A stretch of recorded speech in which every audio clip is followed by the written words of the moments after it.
Good evening. Good evening. I wish to welcome you all to the Town of Smithfield Planning Commission meeting for this Tuesday, April 11, 2023. Would you all join me? Stand and for the Pledge of Allegiance, please.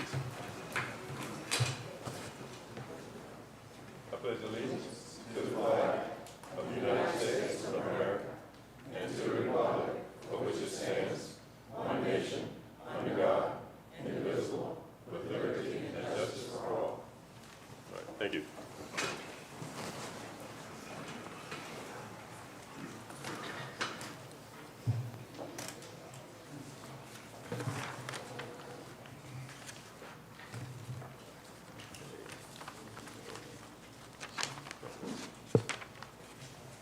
The first item on our agenda tonight is the Community Development and Planning Director's Report. Director Clary, please.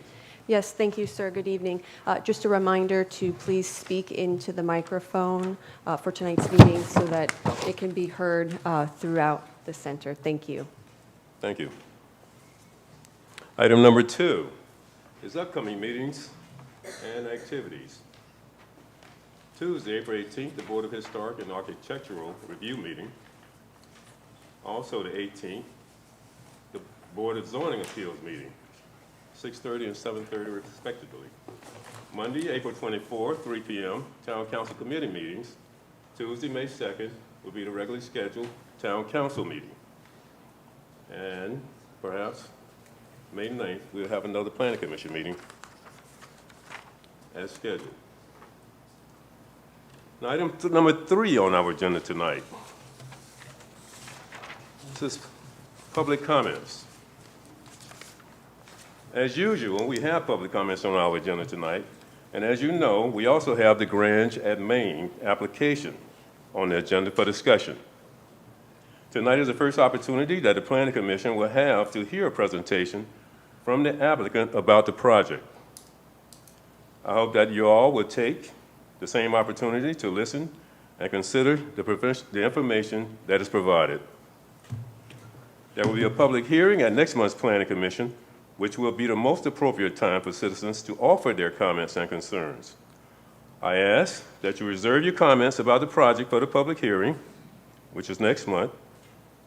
We as a Planning Commission are committed not to prejudge an application, and I hope that you will do the same. If you wish to speak tonight, we will not prohibit you from speaking. But I would hope that you will wish to take the same opportunity that we as Planning Commission members have to listen and learn. As usual, each speaker is limited to 5 minutes. We have some signed up. And this is item number 3, public comments is open. First person on the list signed up is Mr. Richard Lanier.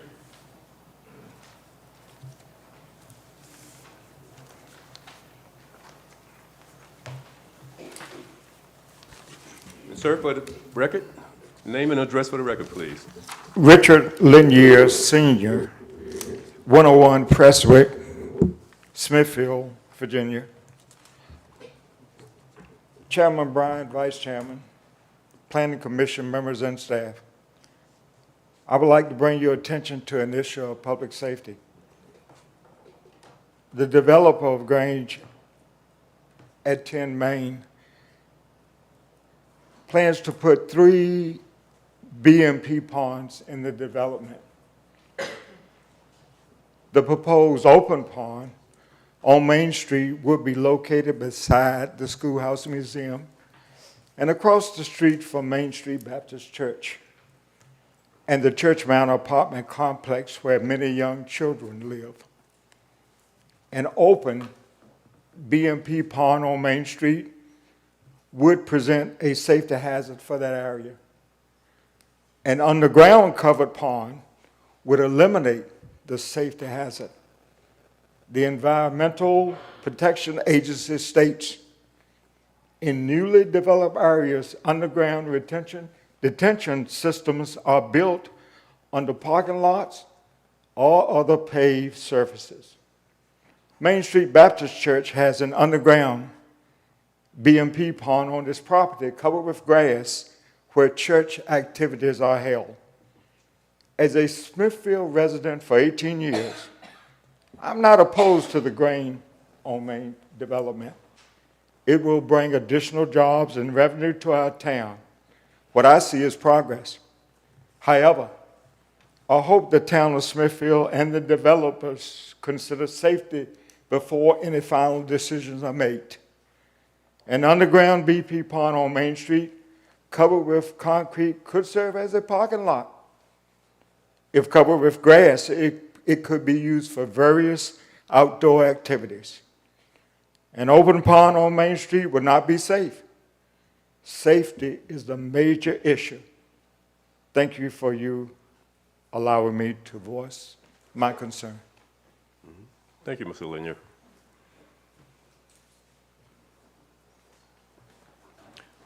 Second person signed up tonight is Mr. Bill Hines.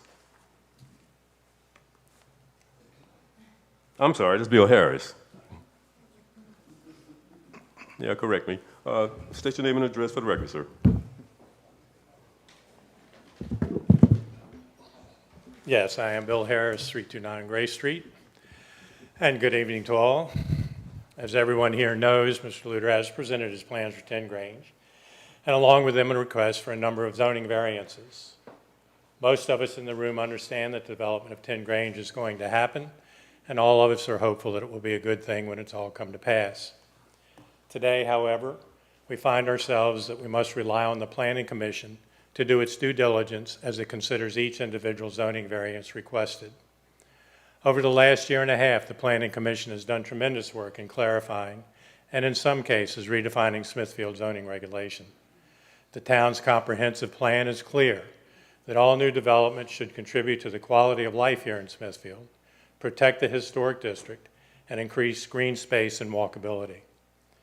Together, the updated Planning Commission guidelines and the comprehensive plan provide concrete guidelines for evaluating the merits of all the zoning variances requested by the developer of 10 Grange, and it is our hope that the Planning Commission will follow your own guidelines and the spirit of the comprehensive plan as you make your decisions as to whether or not to approve or deny each of the submitted requests.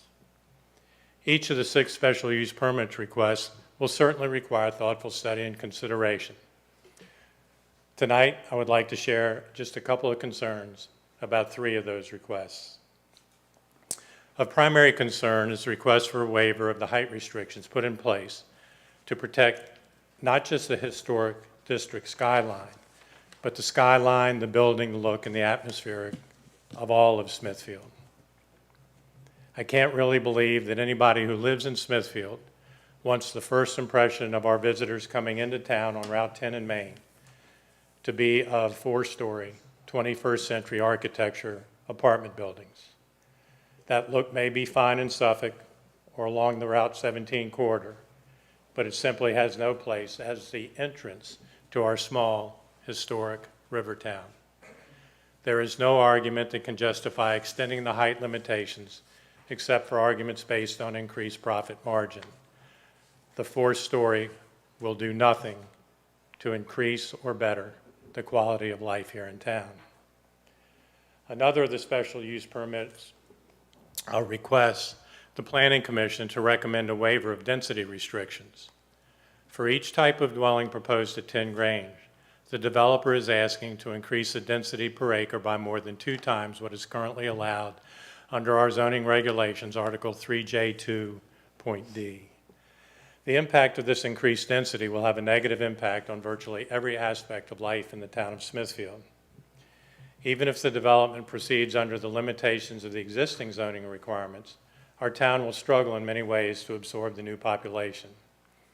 As many of you know, the Director of Community Development, Amy Ring, has raised serious questions about our ability to maintain the current level of public services for our existing and new citizens alike if the Grange is to proceed just under original zoning guidelines. The increased number of students from the new residential area will exceed the available seats at the middle school, and the increased pressure in the new residential area will cause a need for additional capacity at our existing fire stations in the northern end of the county. Also, the Grange as is, without increased density, will decrease our existing level of service for all park and recreation categories, general government administration, libraries, courts, and of course, our transportation facilities. Our police chief raises similar concerns, noting it will be 1 minute. difficult for him to provide the hiring and training of officers necessary to police the new areas and patrol the streets unless more time and more funding is provided to him to allow him to do so. The request for adjustment and setback requirement is part and parcel of this request for increased density and should be looked at accordingly. A third primary concern for those of us on Gray Street and all of the downtown historic area remains the impact of 10 Grange on the traffic pattern in our residential neighborhoods. It is our hope the Planning Commission will side on the side of caution here and deny the developer the request to extend Gray Street directly into 10 Grange. If that is done, Gray Street will no longer be a neighborhood thoroughfare. It will become a commercial passway. Thank you. Thank you, Mr. Harris. I appreciate your comments supporting the Planning Commission, and I'm sure many members on this commission appreciate them. Thank you. The next person on our list signed up for this evening's comments is Ms. Mary Harris.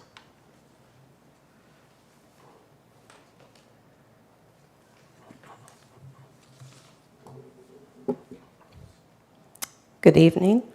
I'm here to talk about two items: the traffic situation in downtown and the 10 Grange proposal. First, the traffic situation continues to worsen in downtown Smithfield. We continue to have increased volume and more speeders. While my evidence is observational, it is valid since I have been on Gray Street for 30 years. I am retired and spend my days trying to do yard work, and I do see this every single day. In addition to the noise and air pollution, which we now have, it should be a concern, I think, for everyone, the noise and air pollution. Over the past few years, community members have spoken about concerns over all of this and have suggested ways to mitigate the impacts. My husband also met with VDOT and our police chief, who were very supportive of trying to do some things to help the situation. The major items that were discussed were improving readable and visible speed limit signs, some of which are not seen at all. There is a side street in town, James Street, going up to Washington that has no speed limit sign at all. The entire right is empty. We've also requested placing additional stop signs at all intersections of Gray Street. To this day, we still don't have a follow-up on that. I don't know what the Planning Commission can do as it pertains to specifics as to the existing problems of traffic. But what I do know is that whatever you do to allow further development continues to impact these concerns. As I'm sure you have read, the VDOT analysis of traffic for the 10 Grange proposal estimates a daily increase of traffic of 5,541 vehicles. Please consider all aspects of growth as you move forward. As you start considering the 10 Grange proposal, please keep in mind that the changes this will have on the small town character of Smithfield. Doubling the immediate downtown population has impacts that are far-reaching and need to be considered. On the Gray Street side of town, from Gray Street back to Riverview, there are 160 homes, and just 29 on Gray Street and Thomas Street. This development will increase this side of the town's residences by 190%. It will double the downtown residences, which are approximately 300, what I call the proper downtown, approximately 311, by adding 304 more residences. A previous proposal of 159 homes on this parcel of land was denied due to its density, so I'm not sure what has changed. In addition, there is an interest in affordable housing. I'm not seeing that in the identification of what the costs will be there. As a longtime resident of Smithfield, it breaks my heart to hear people call us the next Chesapeake, the next Greenbrier, Little Newport News, and the new Suffolk Route 17 corridor. These are not positive images and certainly do not project the character as it is stated in the comprehensive plan of Smithfield. As you look back at our comprehensive plan, please note that it states, quote, "The recommendations in this plan make an attempt to mitigate the potential negative impacts of future development while providing a path forward to provide quality development, which will provide the amenities and character desired by the community. Future growth can be shaped in ways that qualitatively contribute to how nice it feels to be in Smithfield." Right now, it does not feel nice to be in Smithfield on Grace Street. Another key statement in the comprehensive plan is, quote, "One of the key shifting trends of contemporary transportation planning is acknowledgement of the concept of induced demand. Simply put, this means that when you build more roads, more traffic will follow. A locality has no way of building itself out of its traffic problems, as the benefits that come from expanding existing roads or building new ones last for a shorter period of time before being lost to the increased traffic." This is out of the comprehensive plan exactly. With this constraint, Smithfield's best strategy to reducing local vehicle traffic is by assessing what areas of town are not currently walkable, taking that what works about walkability and expanding them. Last but most important, don't we all have things that we regret and wish we had done differently in our life, but what I call do-overs? If there is one thing I would like you to write down right now, it is this: once this development is approved, Your there time will has be expired. no do-over. I time have has one more sentence. Can I finish? It will change Smithfield downtown and the surrounding areas. We, and I mean all of us, what I would like to refer to as Team Smithfield must move cautiously and carefully, because once done, it is done forever. Thank you. Thank you, Ms. Harris.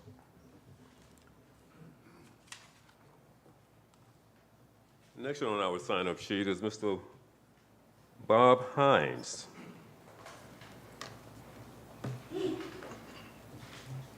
Good evening. Bob Hines, 216 Washington.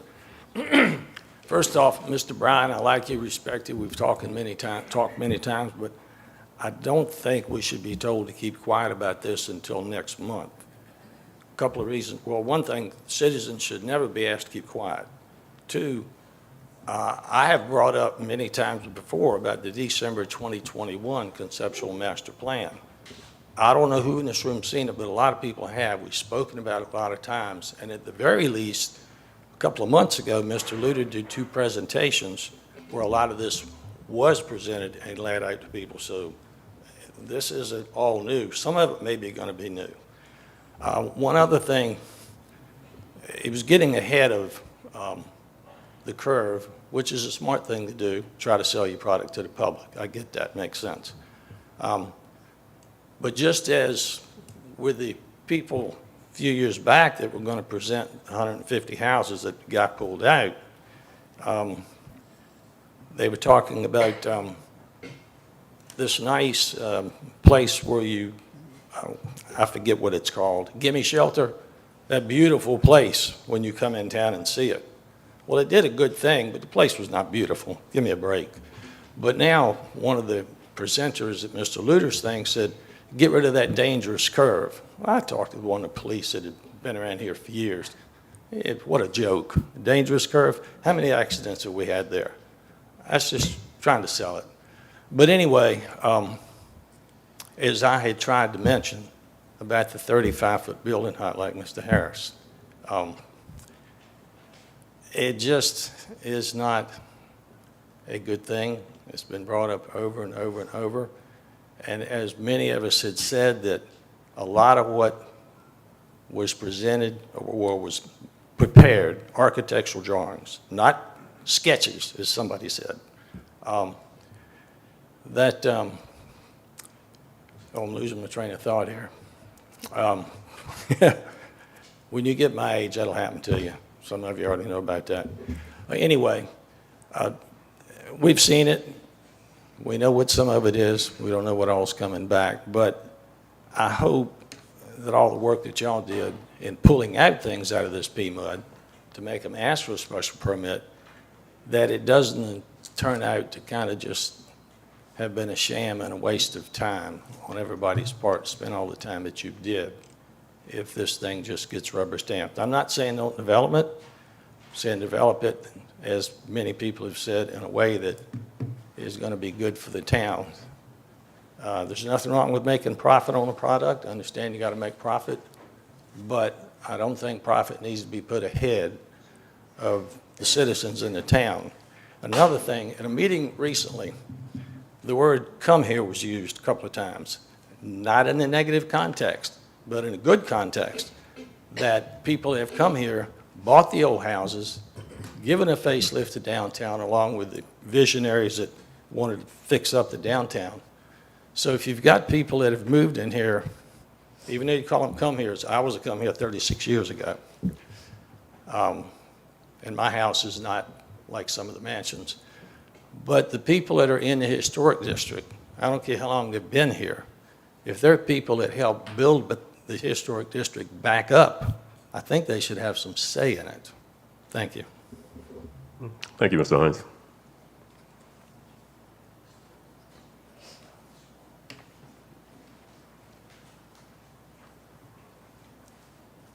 Next up on the sign-up list is Lee Abbott Lehman.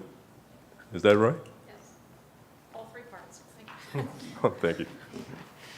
Yes, name and address for the record, please. Sure, Lee Abbott Lehman, 111 Thomas Street.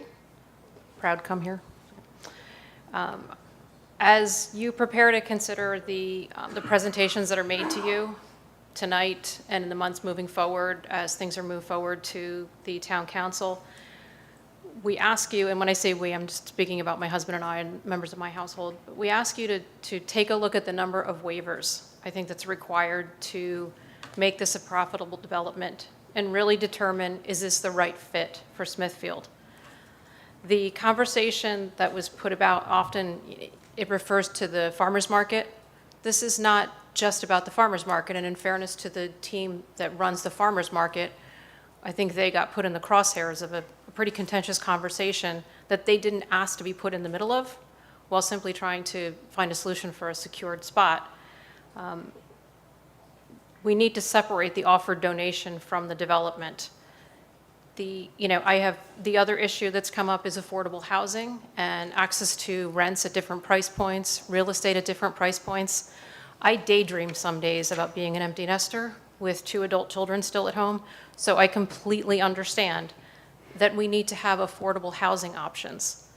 It bothers me to think that if my kids wanted to stay in this general area, they might have to look to Franklin or Southampton County and then commute back into Smithfield or across the river. If they choose to live in this area, they should be able to. Again, though, with that said, there has to be balance. The number of households, apartments, residences, multifamily, however you break them out, we'll call them front doors, that would be added in this development, as Mary said, would more than 2x the number of households downtown, and in a very short amount of time, 1, 2, 3 years for full occupancy. Is that absorbable?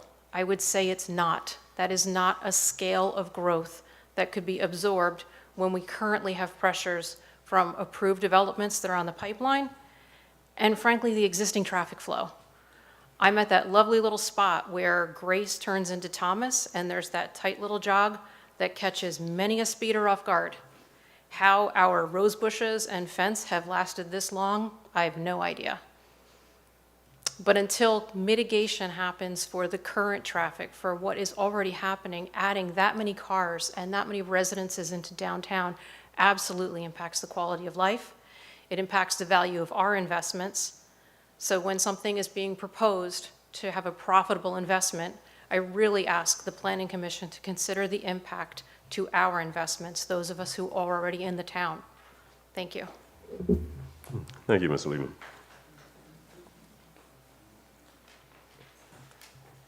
Next is Ms. Teresa Moharan. They all said what I would have said. All right, thank you. That's all of the people that signed up. Is there anyone that wishes to speak that did not sign up? This is public comments. Okay. Hearing none, I would say, the Planning Commission is not here to rule people. That is not our mission. Our mission is to serve. So whatever you feel like speaking about, you can do that. We're just trying to maintain a level of decorum so all the views are in hand. There's no final solution. There's been no final decision. Okay, thank you. Seeing no other speakers, item number 3, public comments, is closed. Item number 4, Planning Commission comments. Yes, sir. Just Mr. one, Peck. Mr. Chairman. First, my apologies for my tardiness to both the public and to the commission this evening. Try not to do that very often. Secondly, we have a discussion item tonight on the proposed Grange development. And as I've said before and said many times, you know, I am in the restaurant business, and if this project moves forward, we hope to be a part of it. And by doing so, that puts me in a real conflict of interest, a true conflict of interest. So in all fairness and public disclosure, I am fully recusing myself from the discussion on this tonight and nights moving forward, and any votes coming forward. I just want to be fully transparent with that. Thank you. Councilman Peck, thank you. Mr. Chair, for the record, you never asked the public to be quiet. No, okay. I mean, it's a matter of perception, but thank you. Thank you, Ms. Gibbs.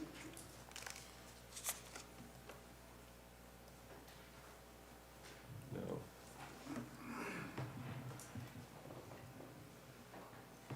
Are there any other comments? None?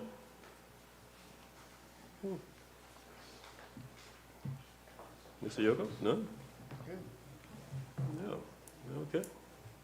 No commissioner wishes to speak tonight? Item number 4 is closed. Item number 5, we have site plan amendment, a PC waiver, Planning Commission waiver modification, PC waiver, and ECO application. This is 201 Battery Park Road, Smithfield, self-storage. Trey Guackney is the applicant. Could we have the report, please? Yes, thank you, sir. The applicant is seeking approval for a site plan amendment and 2 Planning Commission waivers. This would be for a modified floor area ratio and landscaping. At the Tuesday, January 11th, 2022 meeting, the Planning Commission approved a floor area waiver for the applicant for the proposed expansion of the multi-level climate-controlled storage building. If you recall, the floor area ratio is the ratio of the floor area of the buildings on the site to the size of the parcel. However, it includes the floor area on all 3 floors. This proposed project would result in the removal of the 5 non-climate controlled outdoor storage sections that are currently present on the property, including the one that is parallel to John Rolfe Drive. The current zoning district allows for a maximum floor area ratio of 0.50, which based upon the area of the parcel would allow 32,110 square feet. The Planning Commission did approve the floor area ratio waiver of 1.13, providing a total floor area of 72,201 square feet. The proposed site plan, now executed, provides for a total floor area ratio of 72,984 square feet, which results in a slightly higher floor area ratio than what was previously approved, 1.136. The second Planning Commission waiver is under Article 9, C6, for a substituted tree canopy. This would be utilizing 36 shrubs as credit for 1,422 square feet of canopy coverage. Overall, this proposed canopy coverage provides an excess canopy coverage of 2,338 square feet. The applicant would be installing 6 large trees, 12 small trees, and a total of 94 shrubs, resulting in that total of 8,560 square feet of canopy coverage. Finally, the applicant is seeking an entrance corridor overlay review and decision for the exterior appearance of the building. The exterior will be a continuation of the existing building featuring the same colors and materials. An additional PDF attachment is provided along with the printout. This does illustrate the removal of the non-climate control storage units that were parallel to John Rolfe Drive. The strengths of this application is the proposed changes will replace the various structures in need of repair and alleviate some drainage and stormwater concerns. This proposed plan will unify the building and eliminate some of the standalone storage spaces. Weakness is it is a modification of the Planning Commission waiver previously approved. Town staff do recommend that approval is contingent on the applicant resolving any additional comments received from Isle of Wight County. Thank you. Thank you, Director. Is the applicant here tonight? Would you like to speak?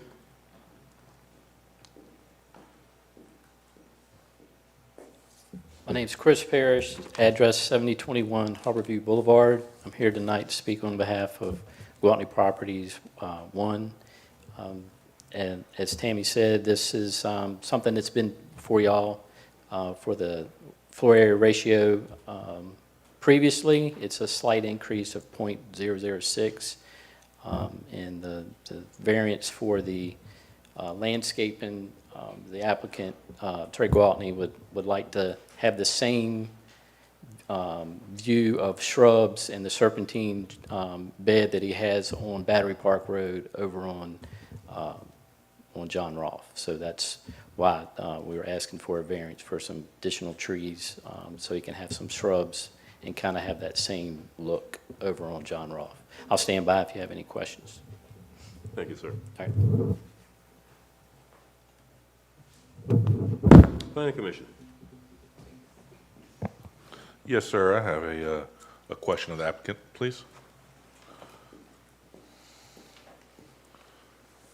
You're asking for slightly additional square foot, roughly 783 square feet additional.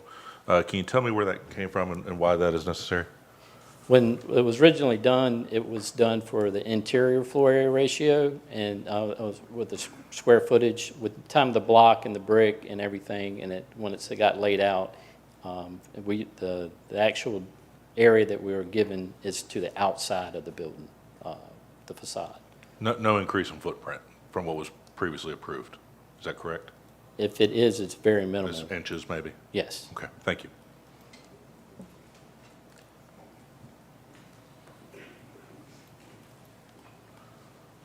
Are there any other? No other comments?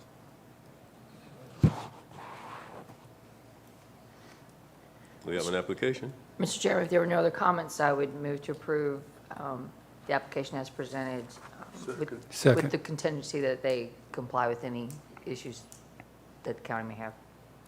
Second. We have a motion to approve this application and a second. Just one other matter of discussion. The county comments, does that involve stormwater? Is that what that's about? Yes, Ron? sir. Okay. Nothing else? No, sir. Isle of Wight County does our stormwater review. Okay, thank you. We have a motion to approve this application contingent upon staff condition that the applicant resolves any county concerns. And we have a second. Call for the vote. Mr. Pack? Yes. Mr. Gibbs? Yes. Mr. Davidson? Yes. Mr. Yoko? Yes. Mr. Swecker? Yes. Dr. Pope? Yes. Vice Chair Hillegas? Yes. And Chairman Bryan. Yes. Thank you. The motion passed. Next item on our agenda tonight is number 5. This is the entrance corridor overlay application after the fact. This is 13458 Benz Church Boulevard, BP Gas Station, Global Montello Group Corporation, care of Tabitha Galding, applicant. Could we have the report, please? Yes, sir. The applicant is seeking after-the-fact approval for an entrance corridor overlay ECO review for a color change and sign installation on the existing diesel canopy structure located at the rear of the property. It was previously a light gray band outlined by a white rectangle on all 4 sides with no additional signage.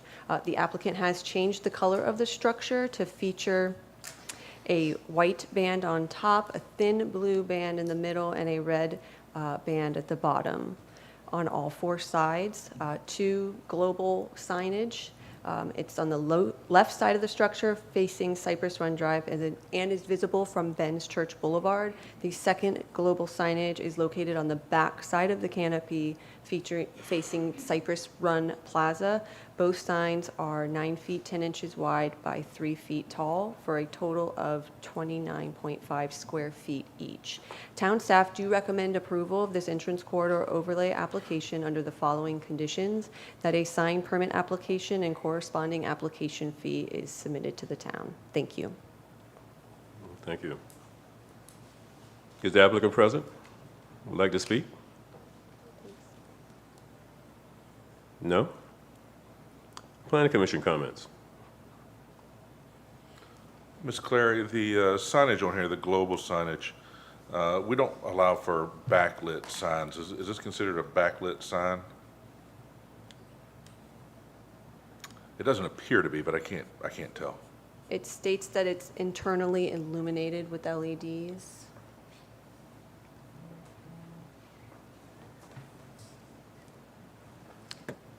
Dr. Pope? I don't recall seeing this at night to know if it's backlit or not. I've seen it enough times, but not enough to say I paid attention to it. Well, my concern is this entrance corridor overlay. I'm a little taken that the trim color is not the same as the main building, which is green. An entrance corridor overlay, we try to encourage consistency on a site. Anyone else? My concern about this project is the fact that they did it after the fact. This project came before us a couple of years ago with a major expansion and renovation, which we had a lot of concerns about, and they were trying to use property that wasn't their own for parking. And they knew that they should have come before the Planning Commission and the Town Council for approval for this. So this upsets me that they knew they had a previous site to come, and then they still chose to do this project without coming before the Planning Commission. They've done it once, they did the project, now they're seeking after the fact. It's a little disconcerting. My biggest concern, so I don't know what to do about it, it's after the fact, certainly not gonna make them tear it down. But the issue for me is if they got a dumpster sitting in the background of those pictures that's unprotected, unscreened, whatever you want to say, and this is in our entrance corridor overlay, 125 yards from the highway. Little respect to us would be close that in my opinion, but I'm sorry, the last part? I said out of respect to us in the town, they should enclose that dumpster. Okay, thank you. Dr., I'm not sure this is the same applicant, because the applicant for the expansion for the Huddle House, I think is what you're speaking of, that was the Miller It's a Miller Mart, but still the same property. Actually, Dr. Pope, interestingly, property, yeah. I sat beside the guy on a plane today that introduced the Huddle House to us in 2019 or so. And the owner of this has since passed, and that's why Huddle House never happened. So this is a new applicant. Kind of a small world to have this one Well, on it today and Jeff run into Miller him. has not passed. Jeff Miller's very much alive. Well, the Huddle House folks that were going to do the Huddle House, the father that was doing that has passed. I was Gus, told yes. today. Gus has passed, yes. Is that what the Jeff story is? Miller Okay. has, yes. Yeah. And But so that's what caused Jeff us to fall Miller was apart. here before with the application, but this Global Diesel Company, I think, is separate. I think that's a separate entity from the Miller Mart location. I'm not saying they probably shouldn't have spoken, but it's not the same entity. Agreed. I would still think the owner would be responsible.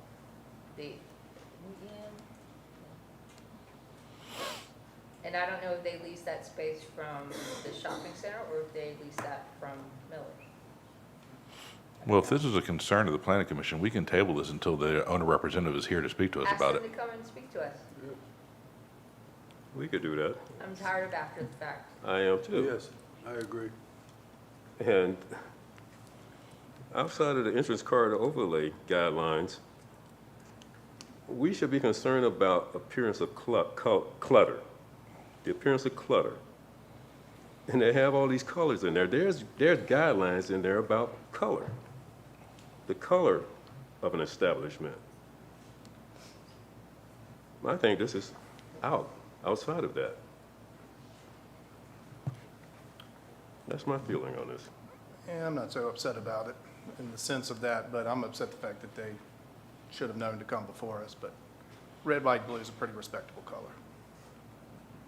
That's Well, green. I agree with Commissioner Peck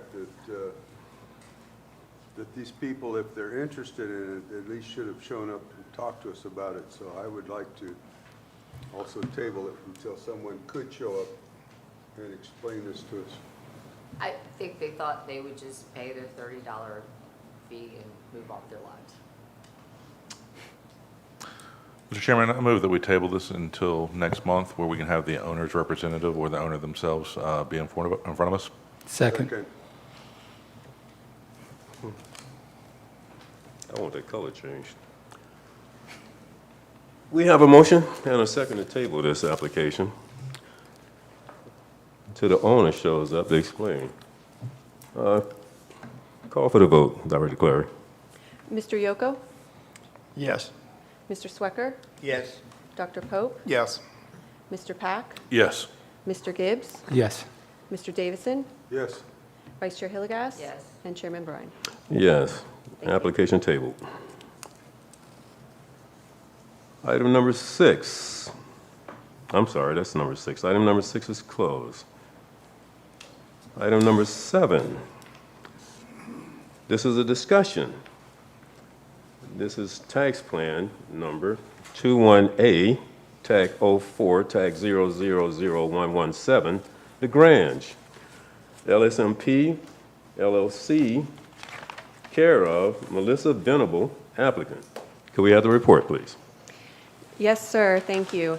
The applicant is proposing to construct 304 units in total. There will be 5 cottages, short-term rentals, 34 55-foot wide duplex unit lots, 14 60-foot wide single-family dwelling unit lots, and 39 65 wide single-family dwelling unit lots, and finally 212 apartments. The proposed development will not be age-restricted and will be privately regulated and maintained by an owners association. Amenities include on-site parking, pedestrian bicycle paths, sidewalks, public streets, private travelways, streetlights, pedestrian benches, bike racks, clubhouses, swimming pools, stormwater retention, landscaping, public water, sewer, and approximately 12 acres of open space in the form of gardens, parks, future recreation, fitness areas, pickleball courts, dog parks, trails, and a village green. The project also includes the 2-story Smithfield Market, which will host at least 1 restaurant, retail space, and several vendor spaces. It is expected to be sold to the public sector Isle of Wight County Economic Development Authority. The 3-story hotel, not to exceed 42 feet in height, is also proposing retail space and a restaurant space. There will be a 1-story retail building and a 2-story retail with offices above the building. There will be 2 1-story medical office buildings. Additional improvements include 2 parking areas servicing the Farmers Market Christian Outreach Building and the Farmers Market and Schoolhouse Museum. The proposed development can be assessed via 5 entrances, 1 on the future extension of James Street, 1 on the extension of Grace Street, 2 off of Main Street, which would be the relocated Grace Street, The Grange, and then a right-in, right-out on Main Street, and finally a right-in only off of Route 10. Following the site-specific nature of the PMUD, the applicants have crafted their application package to include the following. First is the rezoning, the conditional official zoning map amendment. The desired use for the property would be classified as single-family attached and detached dwellings, duplex residential dwellings, a mix of dwelling types, community buildings, swimming pools, quasi-public parks, fields, and related facilities, eating establishments, hotels, offices, and medical offices, and retail sales. These are all permitted uses in Article 3J2B of the Planned Mixed-Use Development PMUD District. The applicants are also proposing multifamily residential dwellings, which are permitted in the PMUD, but only after the acquisition of a special use permit in accordance with Article 3J2C1. The second item is a future land use map amendment, a comprehensive plan amendment. This is near the entirety of the property in question is designated on the future land use map as commercial mixed use. This designation encompasses 9 parcels, almost all of which make up the majority of the site. There is one remaining parcel that is designated on the future land use map as Historic District Residential, and then there are 10 remaining smaller parcels that are designated as Historic District/Mixed Use. The first special use permit would be for multifamily residential dwellings. This is in accordance with Article 3J2C1. The applicant is seeking an SUP for 212 apartments. They will be located on the east side of the property, close to Route 10, and comprised of 5 3-story buildings and 2 4-story buildings. Three of the 5 3-story buildings are 15 carriage houses over garages. These proposed multifamily buildings will feature a maximum height of 52 feet for the 4-story buildings and 39 feet for the 3-story buildings. Accompanying the multifamily residential development will be a 2-story clubhouse, which will be less than 35 feet in height. It will feature a pool and a dog park. The second special use permit is for a waiver of maximum density. The applicant is seeking an additional SUP for a waiver of maximum density. According to Article 3J2D, the maximum allowable density for multifamily dwelling is 12 dwelling units per net developable acre. The applicants are proposing a density of 27.5 dwelling units per developable acre for these multifamily dwellings. However, the overall density for the entire project is 7.9 dwelling units per acre, including the single-family and duplex units.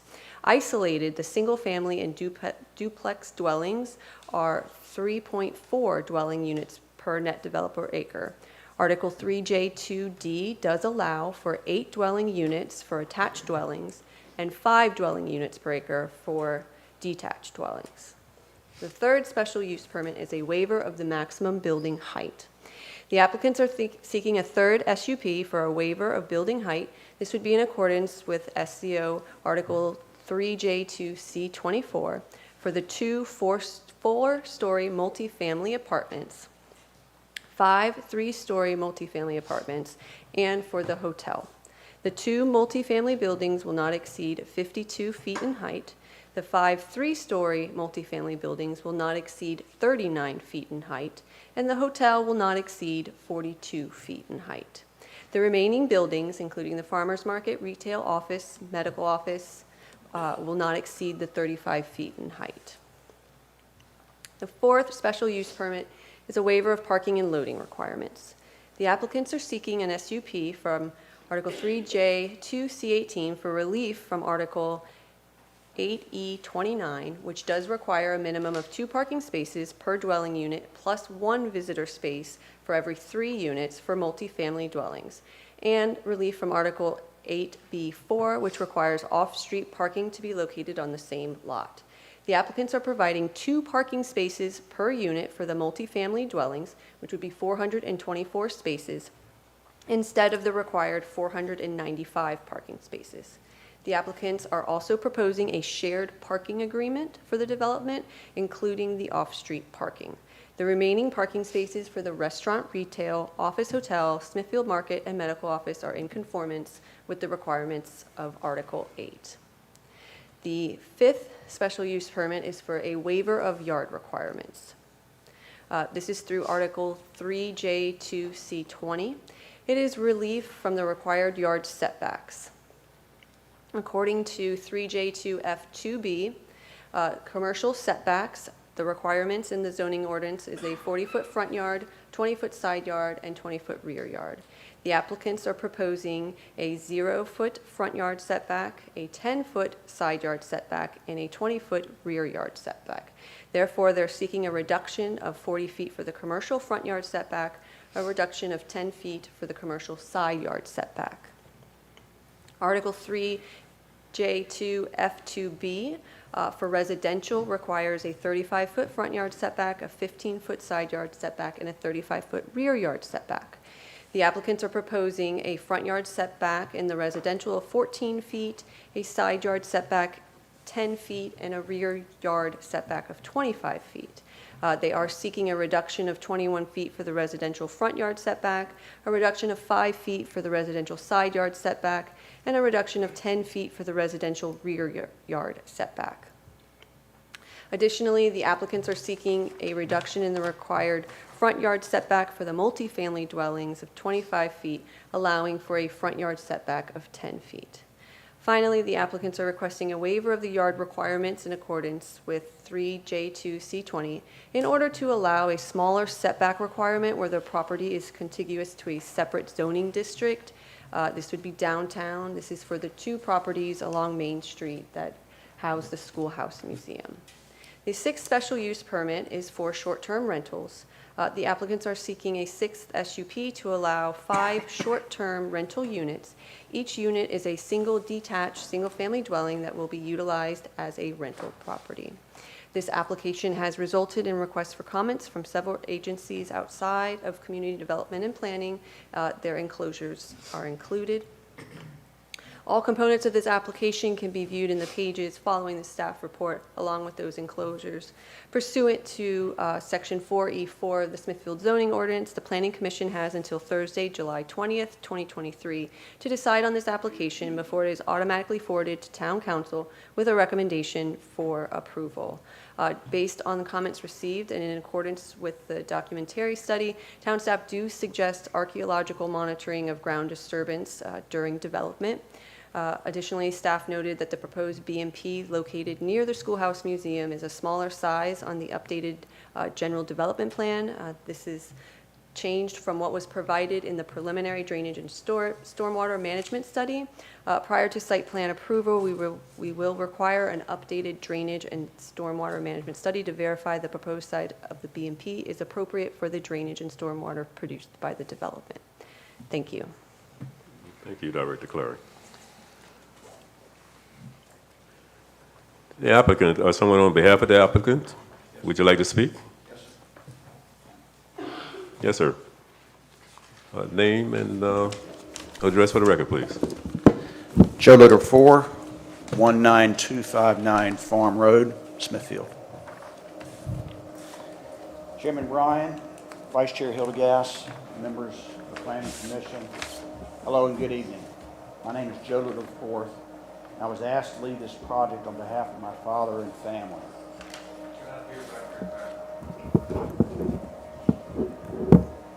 I've been an active real estate investor and developer for the past 10 years with focus on multifamily apartments, affordable housing from the Mid-Atlantic to Florida to the Rocky Mountain region. This project is the most exciting to date, given my family's longtime connection to the town of Smithfield and Isle of Wight County.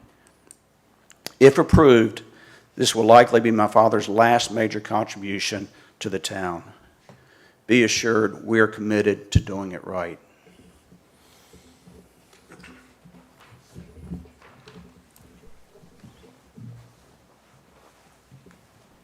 I assembled an experienced and professional group to help with this project, beginning with Historical Concepts, an Atlanta-based land planner who specializes in new development in old historic towns. They provided the original concept and footprint that has driven our final plan. Concurrently, I asked John Gibson with Venture Realty Group, a longtime friend and experienced developer in Tidewater, to assist us with this project. He and his partners have the relationships and knowledge of all the local engineers, architects, and planners for a project of this magnitude. Joining John tonight are Bruce Berlin and Tip Brown from Venture, along with Melissa Venable from Land Planning Solutions and Brian Rowe from Weldon Field and Rowe. Melissa has been instrumental in taking the initial concept from Historical Concepts and bringing it to reality. Brian is our partner for the single-family and duplex components of this project and understands the importance of variety and quality of homes in downtown Smithfield. No one loves this town and has done more for this town than my father.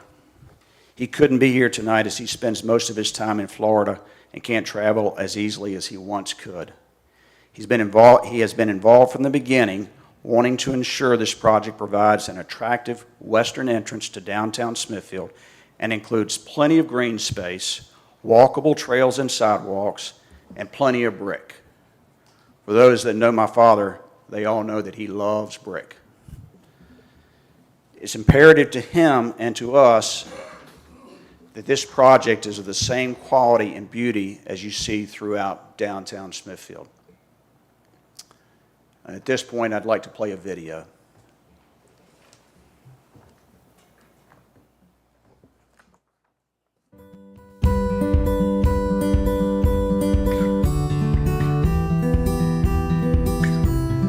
Smithfield has always been a special place for me. Smithfield was blessed and it had the Pagan River running right through the town. We have lots of old homes that were built in the 1700s. Most places don't have this. It's kind of like walking back in time, in a way. And in an area like Hampton Roads, it's hard to find that. It's a very friendly, open, welcoming atmosphere. It's just a very comfortable place to be. It really is. When you're walking down the street, people actually look at each other. We are very fortunate here in Smithfield that we are all farming. Whatever your spice of life, you can find it already in this town, but not to say we couldn't have some more. And he's had the opportunity to share some of his experiences by creating special places in his hometown. The Luter family has changed Smithfield. Smithfield Foods and their involvement from Windsor Castle Park to the ball fields, it's made Smithfield what it is. Hands down, we would not be where we are today without them. We have 53 acres of land. That's a 5-minute walk right through the heart of town. I think it's a highly desirable 50-some acre project, mixed-use project that will endure the test of time. Its location is important, but having a really powerful vision that can inspire people is important, and then also having a design team and an operation team that can actually execute on the vision. The park that we've just started sketching on, and the idea that the town center and the farmers market are sort of speaking opposite to each other, really just excited and can already kind of miniaturize yourself and put yourself in the plan and walk around. I think the town center is the straw that stirs the drink. It is going to be the engagement piece. Development does not mean the death of our wonderful community or town. It means that we have it grow in a way that is thoughtful. How do you live in a community for 40 years and not be interested in its development? Everybody ought to have a vision for their own community. The opportunity to work with a family who has a vision like that, along with a blue chip team, those don't come along very often. Well, I think the great thing about the place, it can be used for so many different things. Everything from, a kid playing soccer with his dad, to a formal wedding, to high school graduations, to major concerts. This is a major economical impact for the town of Smithfield and Isle of Wight County. This is a plus. This is a win-win for everybody. For the millennials that are moving in, for the boomers that want to stay. I'm excited about that growth that can be done in a very productive and a very wonderful way that makes Smithfield what Smithfield is. This project, as we activate it, will energize and excite, given all of the amenities that are already in place as well as will be added. I see possibilities, and the people in Smithfield want to remain a small, unique community. Try to leave the world a little better than you found it.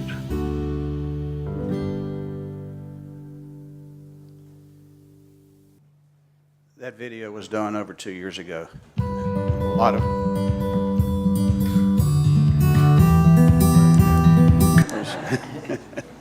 Here we go. So that was done over 2 years ago, and obviously the plan we're presenting today has changed quite a bit from the original vision. The original vision had Smithfield Foods potentially interested in acquiring this building and putting a new town center opposite the farmers market. Those plans changed, but but the heart and soul and the core of the amenities that the project envisioned then are largely still intact.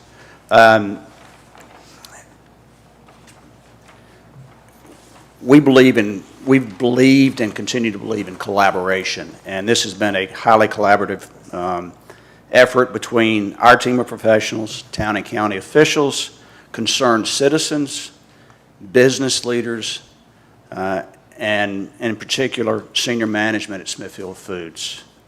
Our team of professionals includes Cox Cleaver Architects, Bay Environmental, Ted Vergoor did the fiscal impact study, McPherson Traffic Consultants, VDOT, GET for soil testing, Draper Aden,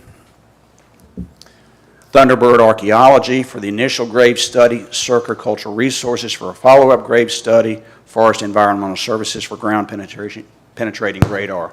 Those are just some of the organizations that we have been in contact with to ensure that this project is done right. It's extremely important to note that we would not be here today with this ambitious plan if we did not have the support of Smithfield Foods. They're the primary economic engine for the town and county, and we all have a collective responsibility to ensure we can provide them with the type of amenities they need now and into the future. This project fills many of the current voids, including Class A housing, both for rent and for sale, hotel rooms and Airbnb-type cottages, and dining and recreational additions. The town of Smithfield's lost over 400 jobs to neighboring cities because we lacked such amenities. As you will see tonight, the goal of this project is not to optimize density, but to provide a legacy project for the town and county that preserves the charm of the past and prepares for a viable and vibrant future. The proposed Grange plan is a public-private venture with significant land and cash contributions from my father. Within the 58 acres, we're donating 4.2 acres for the market, public parking, pickleball courts, public walking trails, and green space. We estimate the value of that contribution at $1.5 million.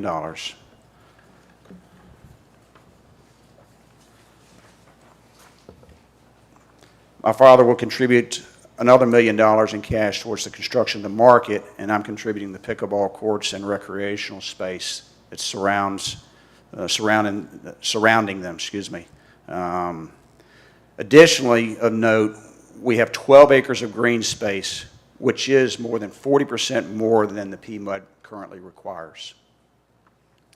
We will seek reimbursement for costs that tie to the public part of this project, should it be approved. Those costs include road, sewer, utilities, and parking associated with the market and the pickleball area. We will not seek reimbursement for costs associated with the private aspects of this project.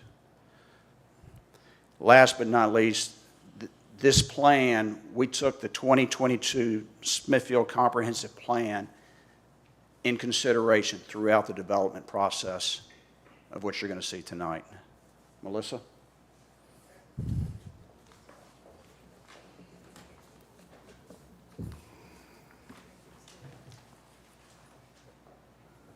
Good evening, Planning Commissioners. Ms. Clary, thank you for all your assistance in getting our submittals together. My name is Melissa Venable with Land Planning Solutions. I'm one of the two co-owners. My address is 5857 Harborview Boulevard in Suffolk, Virginia. As Mr. Luter noted, and it was noted earlier by one of the speakers, our job is to follow the 2022 Comprehensive Plan highlights. Mitigate the potential negative impacts of future development. That is our job with both on and off-site improvements. And it was quoted earlier, the same quote from one of the speakers. We're to provide a path forward for quality development, place development where it benefits the community. Well, we believe that is downtown and extending downtown. Our goal through the process is to be sure we are a walkable community. We create opportunity and provide diverse housing while complementing and extending downtown. Our general development plan, thank you, Tip. Our general development plan began with a historic concept plan coupled with environmental studies, traffic studies, utility studies, existing condition analysis, study of the 2022 comprehensive plan, and a thorough review of the PMUD criteria, along with the input we received from community engagement. The plan incorporates a mix of uses. For a quick overview, and I forgot my pointer, but you see Route 10 at the bottom of the plan there, and Main Street. So as you come off of Route 10, thank you, Bruce, I apologize. Sorry about that. I brought a pointer just to help us. So obviously Route 10 is here, Main Street.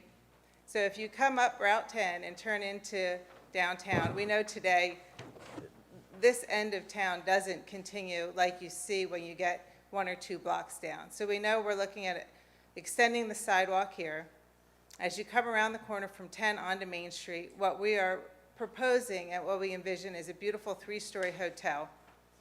Next to that, we have parking and the existing Schoolhouse Museum, which we believe should be celebrated. As you move past the Schoolhouse Museum and its grounds, you would make a left down Grange Street, and this is directly across from, I apologize. Thank you. Church Manor Trail.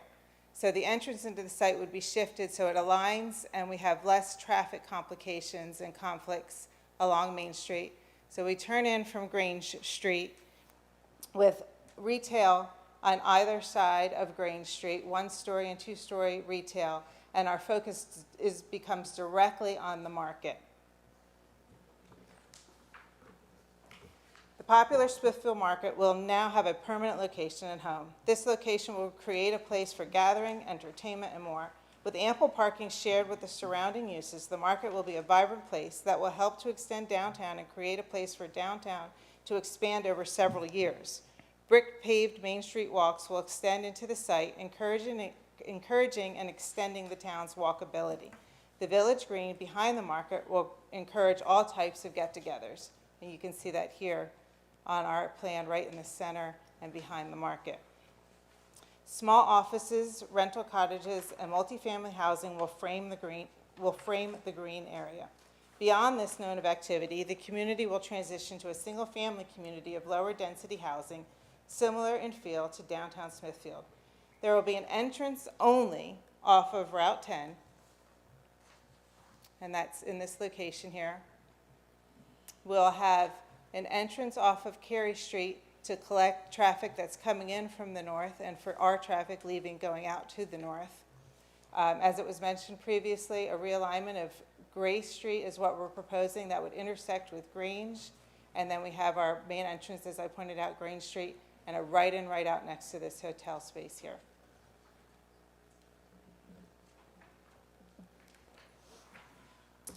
If we move to the next slide, our planning has taken into account how utilities will extend into the site and tie into the existing system where upgrades will be needed and will be provided by the developer. As it pertains to stormwater management, there are 4 drainage areas for the property. We will capture our runoff through 4 separate stormwater management systems as either wet or dry ponds, which will be determined as we get into final engineering. We know we will have an underground treatment system under the large parking area of the multifamily site. These will all capture and release water at a pre-development level or better. Our open space plan shows best how we consolidate development near Main Street. We've incorporated formal recreation activity spaces and the Green Village gathering space for all of the town to enjoy. This coupled with active clubhouse and pools, and you'll see that there is one associated with the multifamily site here, and then a second pool and clubhouse for the single-family development that's located here in this larger green area. The clubhouse and pools, along with our natural saved open space areas and buffers, account for 21% of the open space on site. The PMUD requires us to have 15% or 8.5 acres of open space, but we're providing 12 acres, as it was pointed out earlier. We're asking for exceptions that allow for both shared parking and higher density multifamily housing so that the additional open space is possible. This request is very much in line with small-town mixed-use neighborhoods. The Newtown neighborhood in Williamsburg is a great example for us and for you to take a look at if you have the opportunity. The clustered multifamily density and shared parking allow for more green, for buffers, for safe areas, and for the programmed recreation space. Brick paved walks will line Main Street, Grange Street, and all surrounding the Smithfield Market. In keeping with the downtown feel, the brick paved walks will transition to concrete sidewalks as the mixed-use community becomes predominantly residential as we get back, into this area and further back. We will also have trail systems made of crushed gravel, and they will be used in more of the saved areas back in this location. Moving through our exhibits, we've reviewed the entrance corridor overlay recommendations, and we meet both the minimum buffer and setback requirements to Route 10. Further note that the tree canopy along Route 10 will hide the height of our two proposed four-story buildings, and we just have two of those that sit here in this location. And we've gone out and measured the tree canopy here, and this tree canopy is taller than the 52 feet height of these two proposed buildings. Also note that the hotel that sits in front of that will provide for a nice buffer to those buildings off of Main Street. We're proposing that our roadways will be public 50-foot right-of-ways. The green highlighted roadways on the plan that you see have a typical cross-section with one lane in each direction with a verge for street trees and walkways on both sides. The roads that show in blue will have designated parking on one side of the street. The yellow roadways will be planned with parking on both sides, and the red entry road will be designed with a lane entering into the site and 2 lanes leaving the site or exiting, with no parking on either side so that travel will not be obstructed.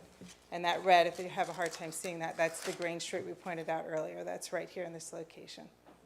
And that roadway is about 260 feet in length from Main Street to where it would intersect with Grace.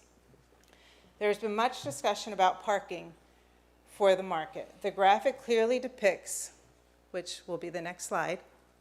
There we go. This graphic clearly depicts 320 spaces that will be available on any given Saturday morning for the market. Spaces that are not highlighted, or there are some adjacent to the retail buildings here that aren't highlighted nor counted. The hotel spaces are not counted in that, nor are the multifamily spaces. So you'll see in yellow highlighted 320 spaces that would be dedicated to the market, and that accounts for some of the shared parking that was mentioned previously for the professional office buildings that would normally not be open on Saturday mornings, as well as the Christian outreach parking. We anticipate after rezoning, engineering, and permits being obtained that Phase 1 will begin mid-2024, early 25. Phase 1 is highlighted in this yellow color. This would include all needed infrastructure required for the market, both on and off-site. The Smithfield Market is proposed to have 24 stalls. Inside the building, we would look at an additional 2,500 square feet of retail space and space for a large restaurant. The realignment of Grace, Grange Street, and all associated utilities and ample parking will be built within Phase 1. We will extend these roadways to bring online the proposed 2 professional office buildings as well, which are seated right here, and approximately 41 single-family homes with the associated pool and clubhouse, as I mentioned previously. So again, all this area that's in the pale yellow would make up Phase 1. The next phase is anticipated in 2026, 2027. Additional retail space along Grange Street and the second phase of housing may be developed, or depending on the market conditions, Phase 2 could come online next, which would include the hotel and the multifamily, with their associated leasing center, clubhouse, and pool. And that would be that purple section. But again, some of those phases would be dependent on market demands.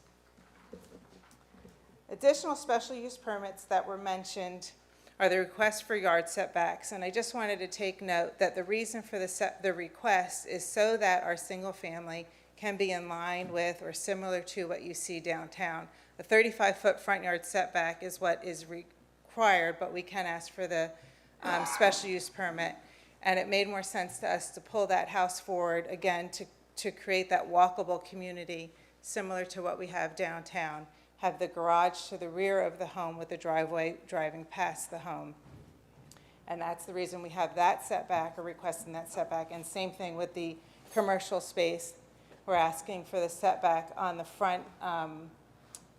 Tip, if you want to go to the next slide, we were asking for the setback for the commercial. So again, we could bring those retail buildings close to the walkways and create that more walkable feel.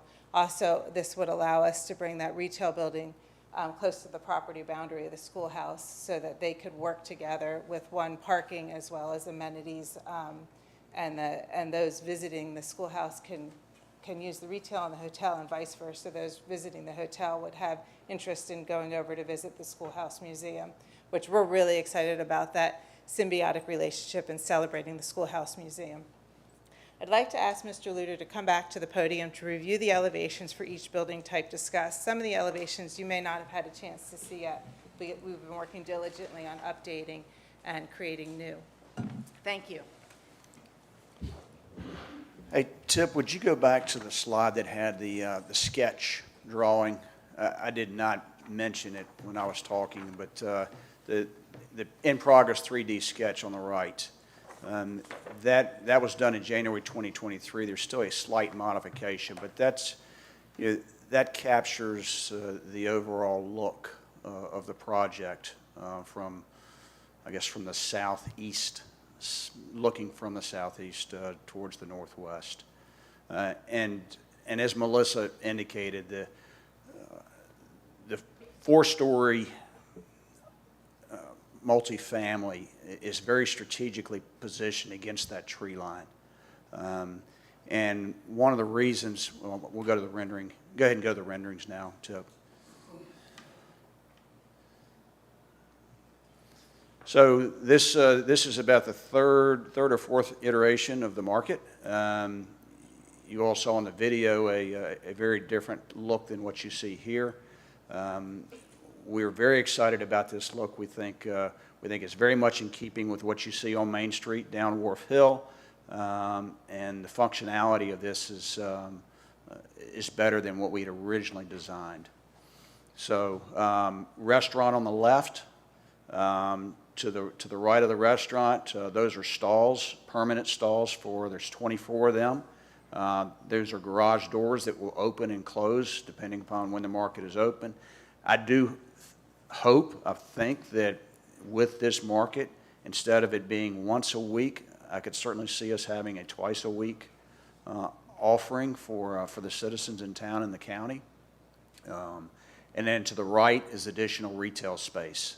So I hope you all are as excited with the aesthetic look of this as we are. We think this is such an important component to the project, such an important part of just the life of downtown.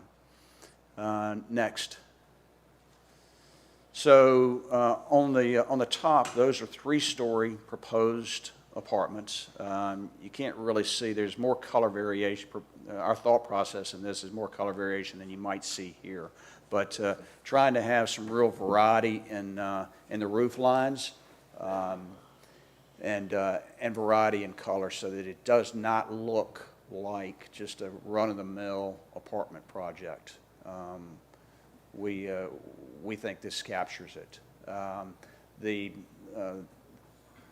depiction on the lower level are the 4-story, is a 4-story elevation. Again, trying to ensure that we don't have the 3-story and the 4-story looking exactly alike. You've got some variability. And again, that 4-story would be against the tree line. So those are elevations, revised elevations of proposed apartments. Next. These are, I mentioned earlier, Brian Rowe. He's our partner on the single family and the duplexes. These are some concept drawings of some of the houses that you would see in the single family area. and some addition. Again, variety and quality are important. Next. On the bottom is the original concept of the hotel. On the top is an actual hotel in Charleston, South Carolina that I have visited a couple times. You can disregard the fourth story. This is just for concept inspiration purposes only. Obviously, our commitment would be to a 3-story building, so we would not have a fourth, but architecturally, we're thinking something that looks like that. It's going to have all the amenities. Again, one of the things Smithfield Foods does not have today, and the town is losing out. They're holding a number of conferences off-site, not in town, and if we were to build a 50 to 60 room hotel, we believe that we can get a lot of those events to be held in Smithfield as opposed to Norfolk, Williamsburg, and elsewhere. So again, that's concept only. We've got more work to do on the hotel, but that's our thinking. Next. I guess in my closing comments, as I said earlier, my father loves this town, and he's done a lot for this town, and these are just a few of the projects that have been done over the last 25 years. Main Street revitalization, and again, hats off to a number of people that are here tonight. I mean, Smithfield Foods and my father were a big driver of the burying the lines and putting the street lights in, but it's people here and those that are not here that bought the houses, fixed the houses up, bought the businesses, fixed the businesses up, and we just got an incredible Main Street. And it did start with that project in the late 90s. Windsor Castle Park, it's absolutely amazing how many people come from 45 minutes away on a 2 and 3 and 4 time a week basis just to run the trails at Windsor Castle Park. Again, a vision that my father had. The Luter YMCA was a project that I was behind quite a bit. My family was behind, and my father and Smithfield Foods to a lesser degree. And then the ball fields, the latest project that my father has been behind. So, we're committed. We're committed. This project will be on high quality, on comparable quality to what we've done. We appreciate the opportunity to share the vision of what we have here, and we look forward to questions and further collaboration. John? Thank you.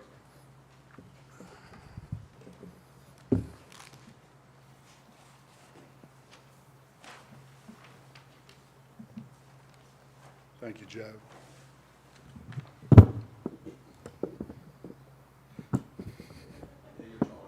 Yeah.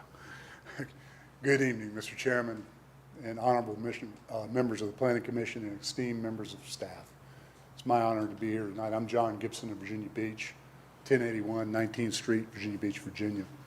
And I'm a principal of Venture Realty Group in Virginia Beach. Venture is the successor to legacy firms known as Ellis Gibson Development and Commercial Real Estate Services.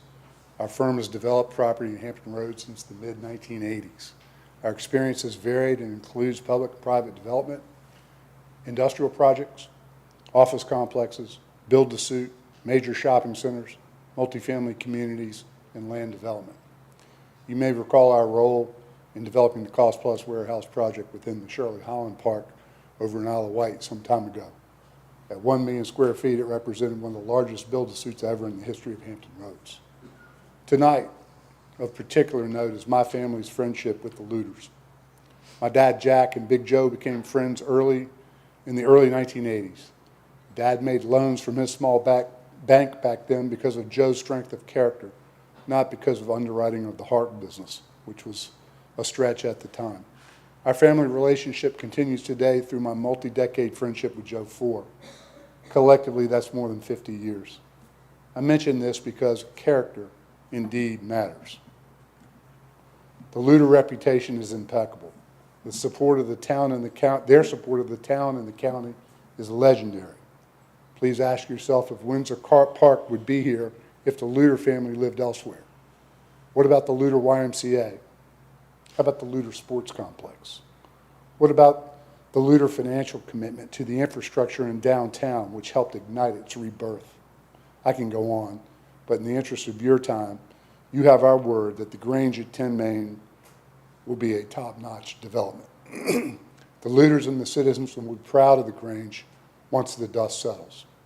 Ladies and gentlemen, it's an honor for Venture to participate in all aspects of the Grange's master plan that you see before you tonight.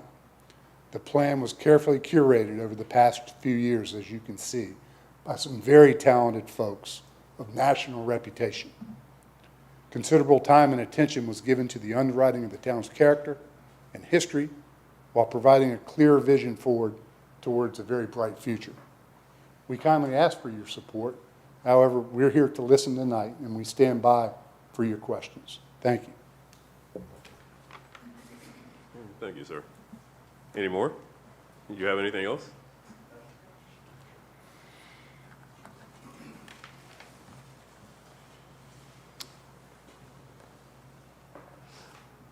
Planning Commission discussion.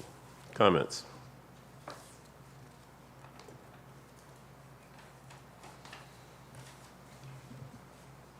Well,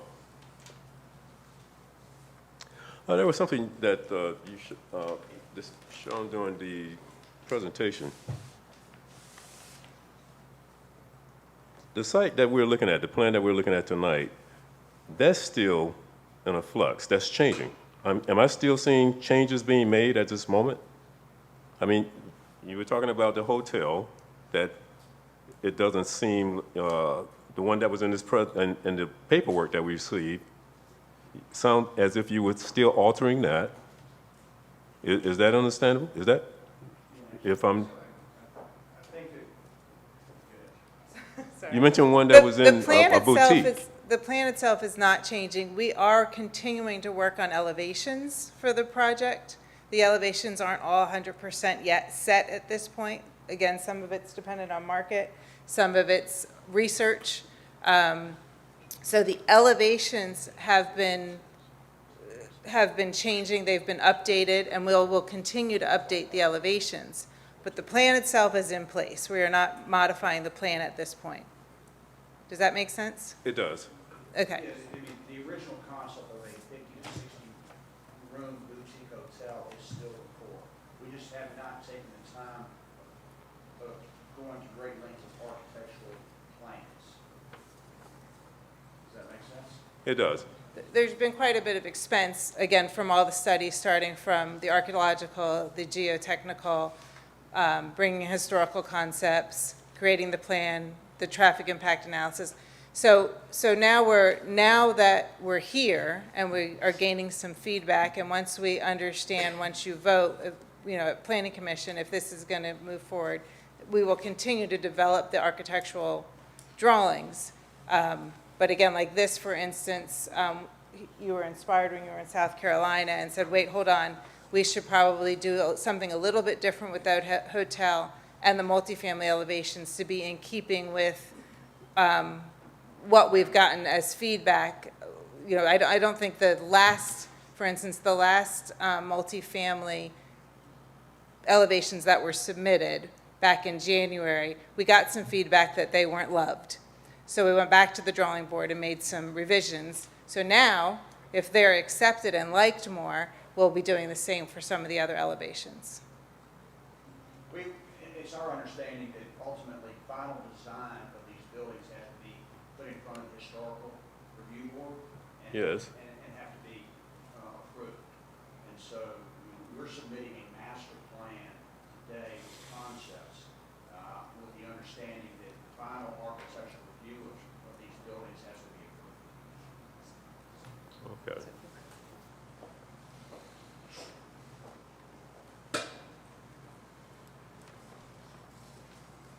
But will we expect changes after you hear the public comments that will be scheduled next Planning Commission meeting? You could. I mean, as an example, we originally had a 4-story hotel proposed. We heard a lot of opposition to the 4-story hotel, so we revised our plan to a 3-story hotel.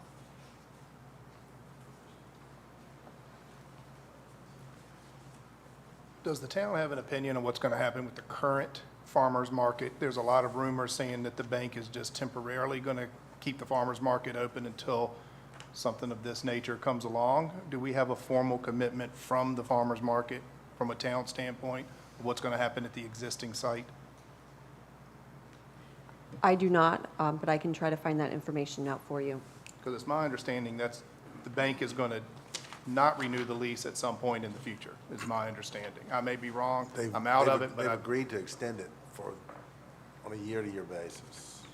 We had a long-term agreement there. It's a license agreement.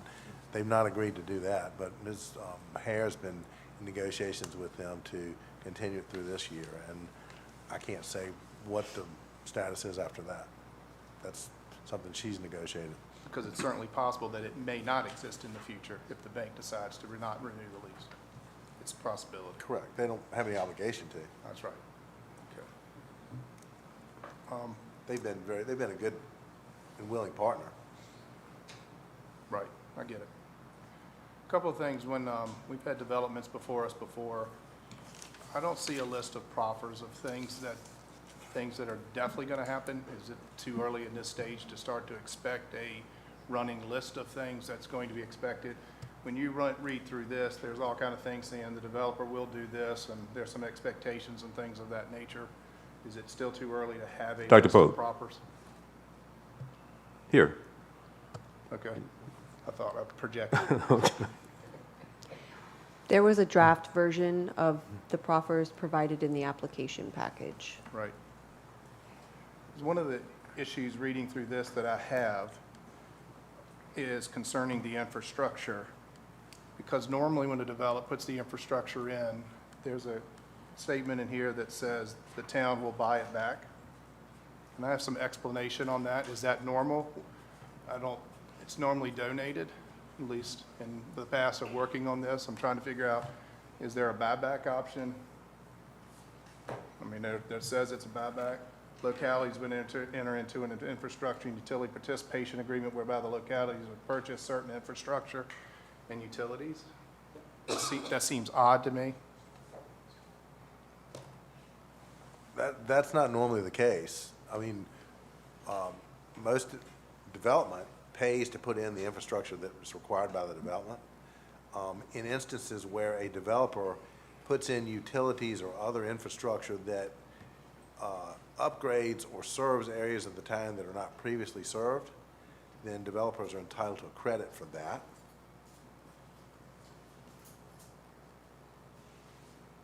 For example, there's no sewer at the bottom of Joe White's Bottom. You know where Joe White's Bottom is? No. Okay.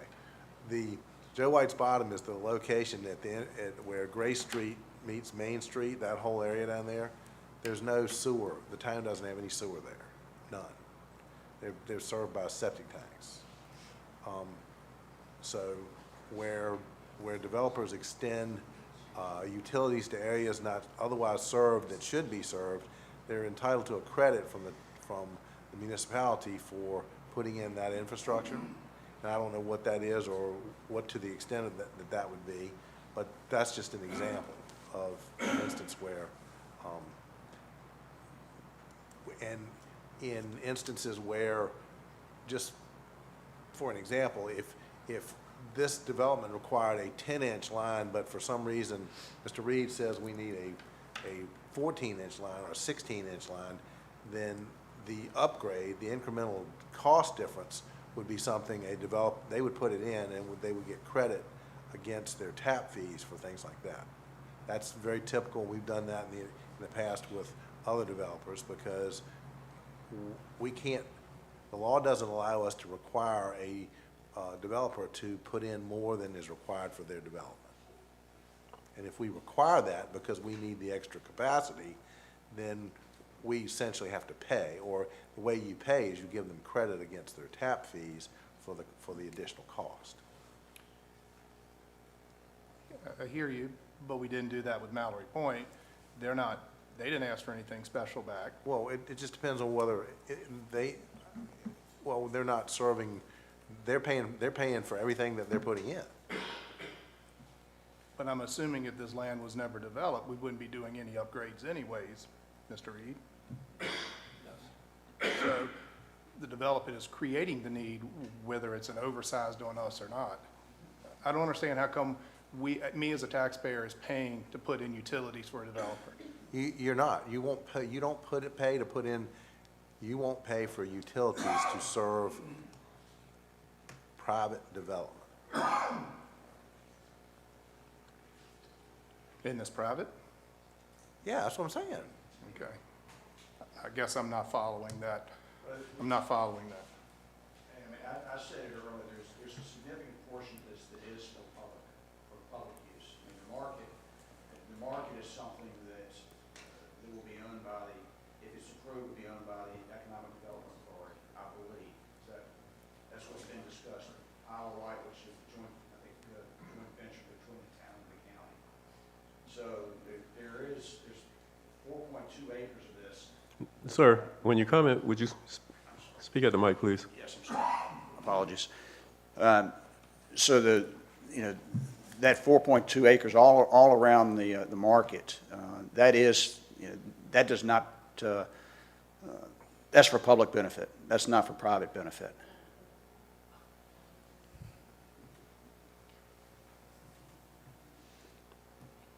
And Commissioners, this is a large project. We should have a robust discussion here. Comments, I'm expecting comments. I can understand Councilman Pack's position, but this is a large project, and I think the citizens would be interested in hearing what you have to say. Well, do we have, what did you call it, Economic Development Authority position as of yet? I mean, I don't know what that is. I don't know how it's constructed. I don't know what the guidelines are that's set up for that. But I think that would be important to know that as this project moves forward. So I need to figure out that part of it. But I would also like to know if we're going to have to put in some degree of infrastructure, what that's going to cost us. At least get very firm numbers on that so we understand what money we're looking at and spending. I think that's important to know.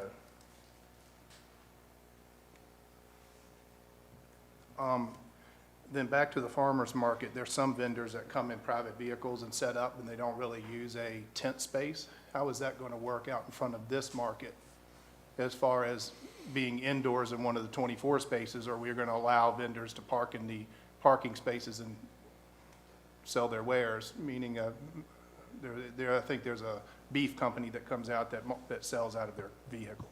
So they just pull up to the curb and do that. Is that going to be, do we have details about that? How is that going to look, or is this going to be strictly an indoor? I don't think we have that, Dr. Baba. I think that's a market management issue, not a development issue at this point. Well, Yeah, but it we- impacts we- on the decision. We will build this based upon whatever the farmers market organization wants. And we've consulted with them from the beginning. The current thinking is that you have 24 permanent, and on the grassy area outside of that will be space for pop-ups. So people that don't want permanent space, and there's demand, you have the opportunity there for the pop-ups. I think we could benefit, though, Mr. Chairman, from a presentation from staff about how those, I'm hearing permanent space, like there would be someone there 24/7, which I'm not sure we have a demand for that. But how would our day vendors that we have on Saturday, how will those spaces be utilized? You know, what will the fee structure be? Can people come and rent those spaces? Like our market in Virginia Beach where I work, can they rent those spaces on a Monday or on any random day of the week? How will the spaces be utilized? I think folks would be interested in hearing how that would be managed as well. That might be a topic for another day. Good point. Dr. Pope's point about where would the vendors park when they bring their own vehicles, and Because some of them do vend Yes. directly out of their vehicles, yes. so it'd be a different But situation. that's why the Village Green is there as well, so you have vendors that can pull up along the Village Green. That can all be set up, it's part of why it's planned with the Village Green adjacent to it. But then that's Is- going to be a maintenance issue. Is that roadway parking? Is that roadway parking? Are you referring to roadway parking? We've discussed that. Double side, both sides? I mean, obviously, we got to get through the rezoning to get to these types of details that we're talking about, but that has been part of our discussion, that overflow parking, rollway parking, that can be part of that village green along the boundary.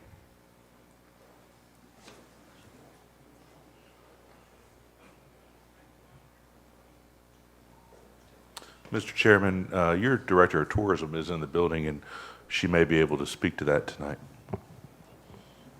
You're welcome. The director? I wasn't going to throw her under the bus, Mr. Pack.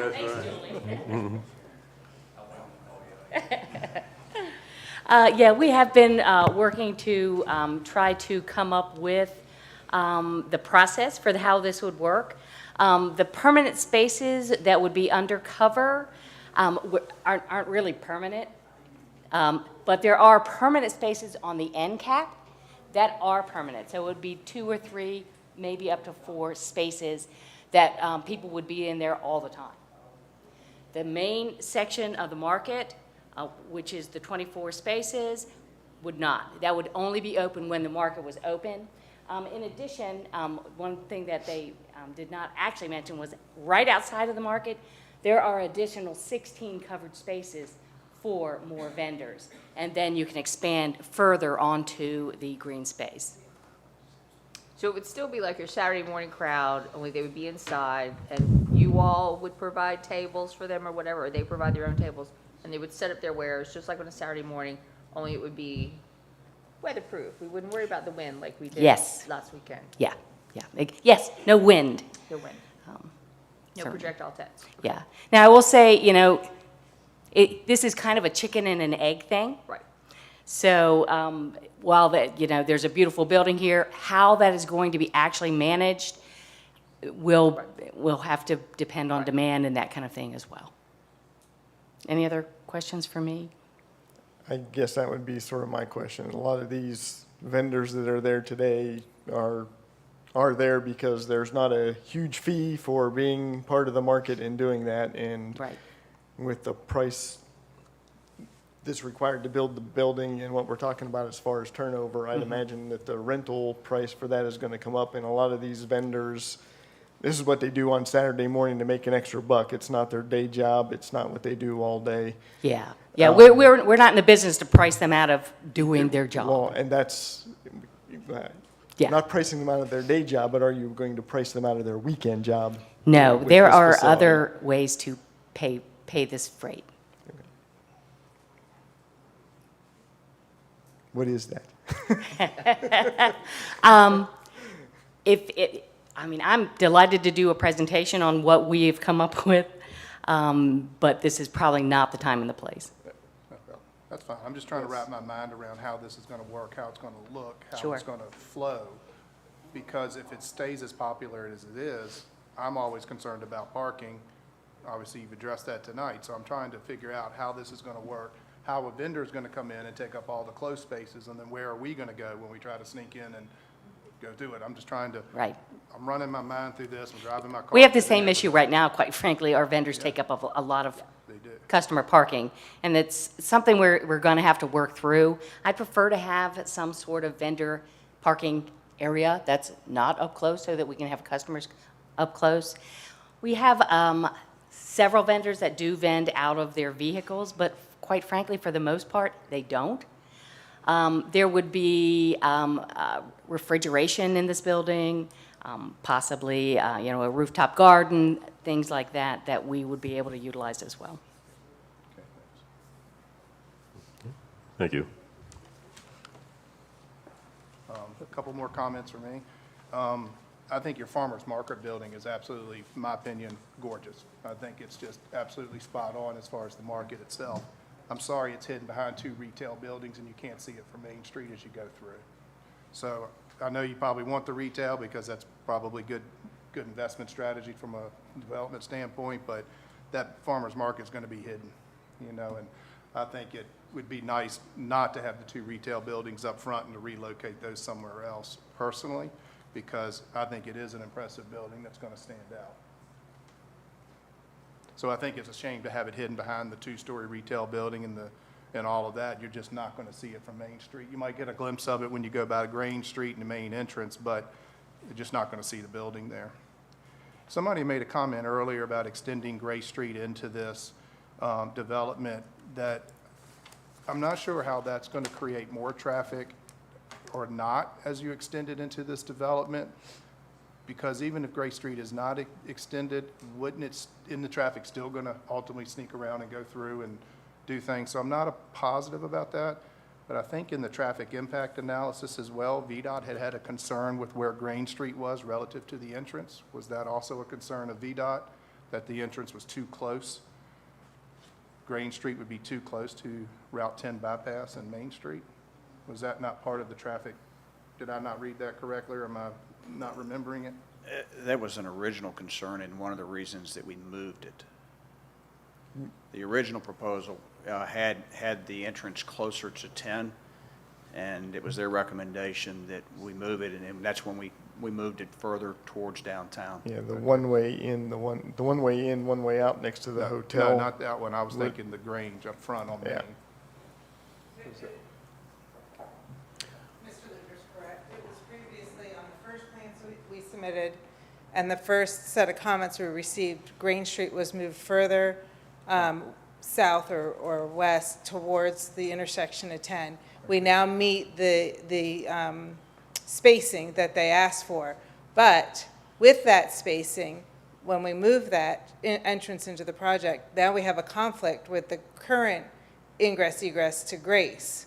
So that's why we're basically combining our entrance and what, I guess you could say Grace Street is now moving to exit out of our site, but in a safer, more controlled intersection as opposed to the turn that currently takes place. So we couldn't have the conflict and enter into the project and have an intersection closer to 10. So there was several things we needed to solve along our frontage on Main Street. So some of the comments are antiquated in here, in our enclosures. I guess so, yeah. Yeah, and I apologize for that. As a solution, because people have been talking about this, but this even goes back to the original Pierceville development back years ago, traffic speeding down Gray Street. Yeah. Is it possible to put some type of speed bump or some type of stuff on Gray Street? I was just in Virginia Beach, got lost trying to get to a business.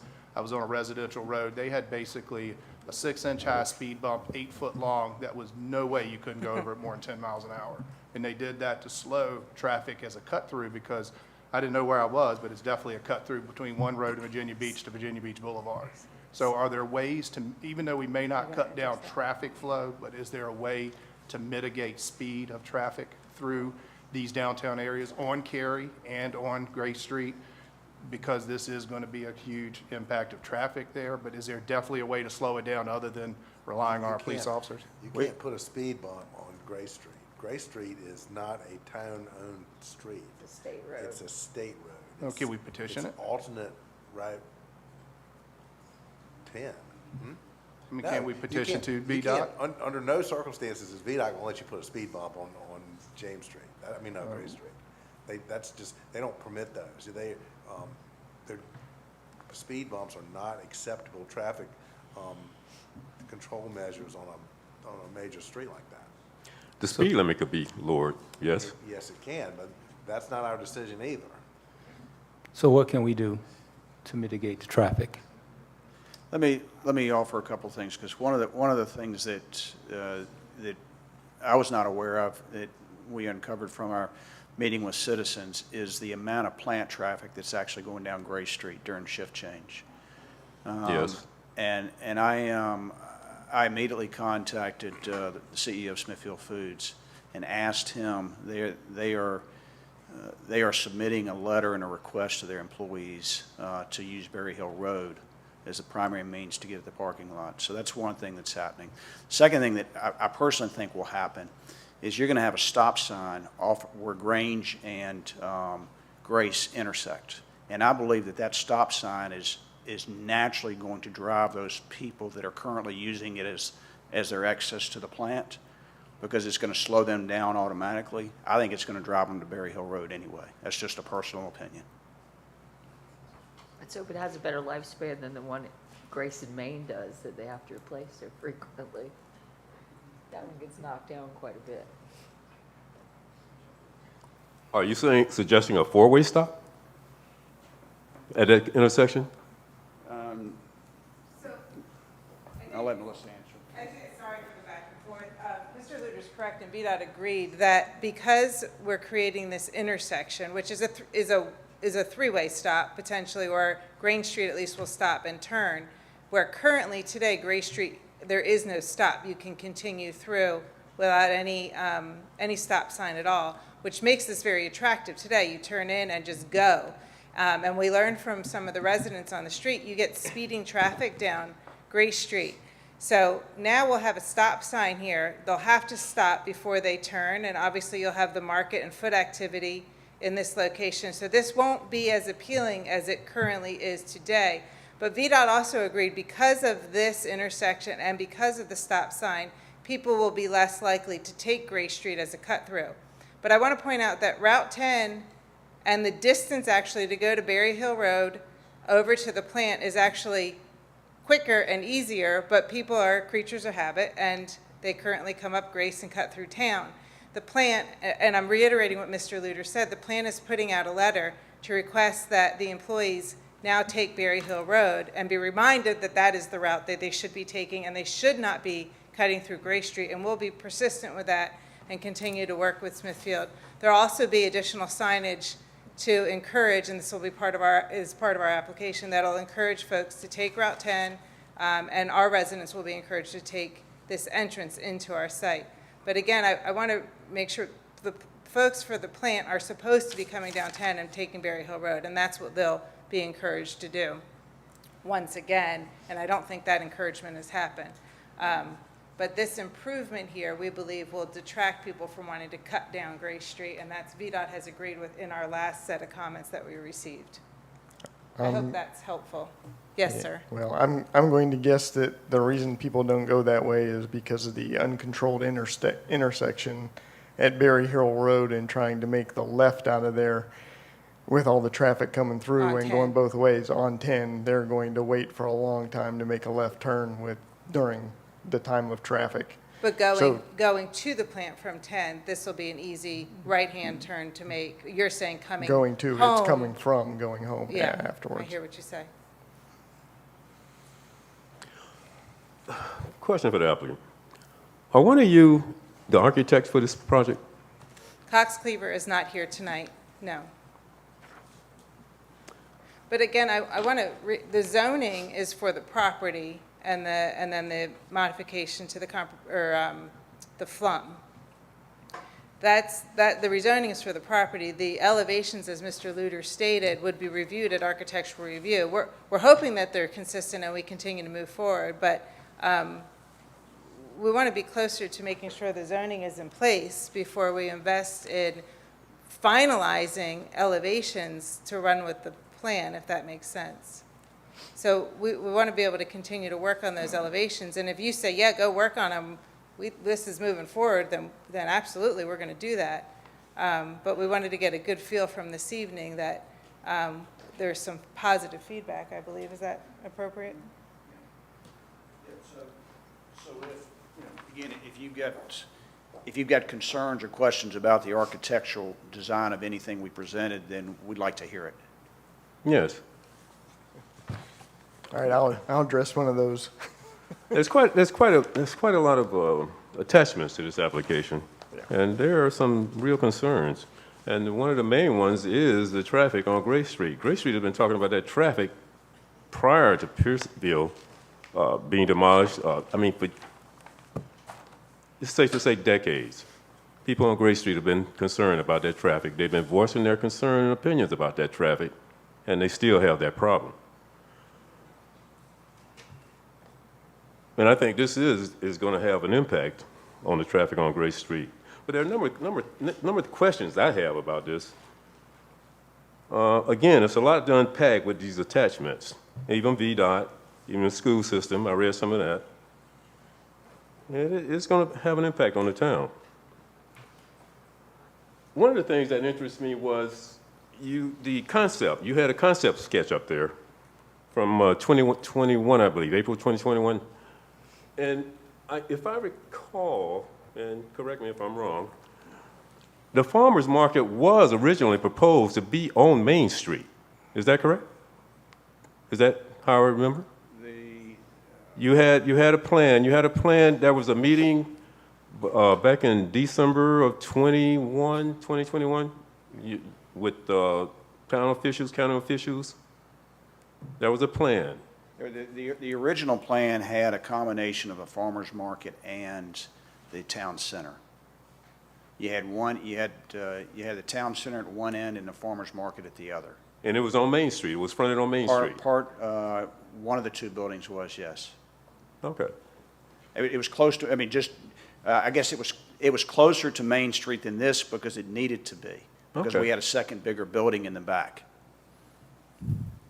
But then there was some parking, then again, concept and bringing it to life, you had a parking situation that we had to solve for.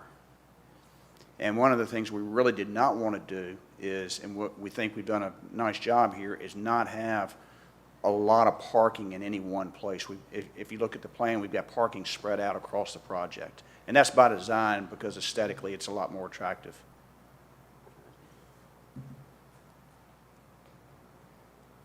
But it's switched. The farmer's market is back, as Dr. Pope alluded to, it's back in the back off Main Street, and it's switched with the hotel. No, the farmer's market and the farmer's market, as you see it here, and the town center were both closer to Highway 10 than what you see right now.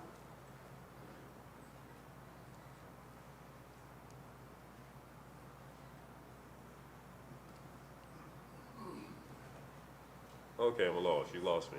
Repeat that. The original plan had the towns, I mean, nothing's really changed from this 3D sketch other than we have put a one-story and two-story building coming in on both sides of Grange.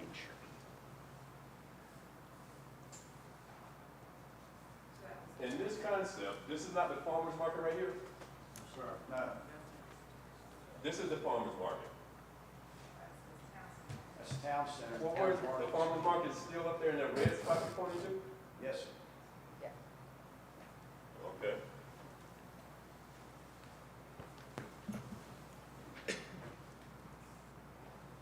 And I was concerned about the parking there too, as well. Looking at that concept there, parking did seem limited. One of my other concerns is you place this hotel at the corner, pretty much at the corner of Highway 10 and Main Street. And the rear of the building is facing Main Street. That is not the rear of the building I'm seeing? So how would people assess it? How would they have access? I understand what you're saying, and understand what you're saying. Yes, the main entrance to the hotel is on the interior and not on Main Street. Yes. Mm-hmm. But the aesthetics, we believe the aesthetics on the front of Main Street are going to be such that that it's attractive, and we're not concerned about people actually parking behind the hotel and walking in to a lobby.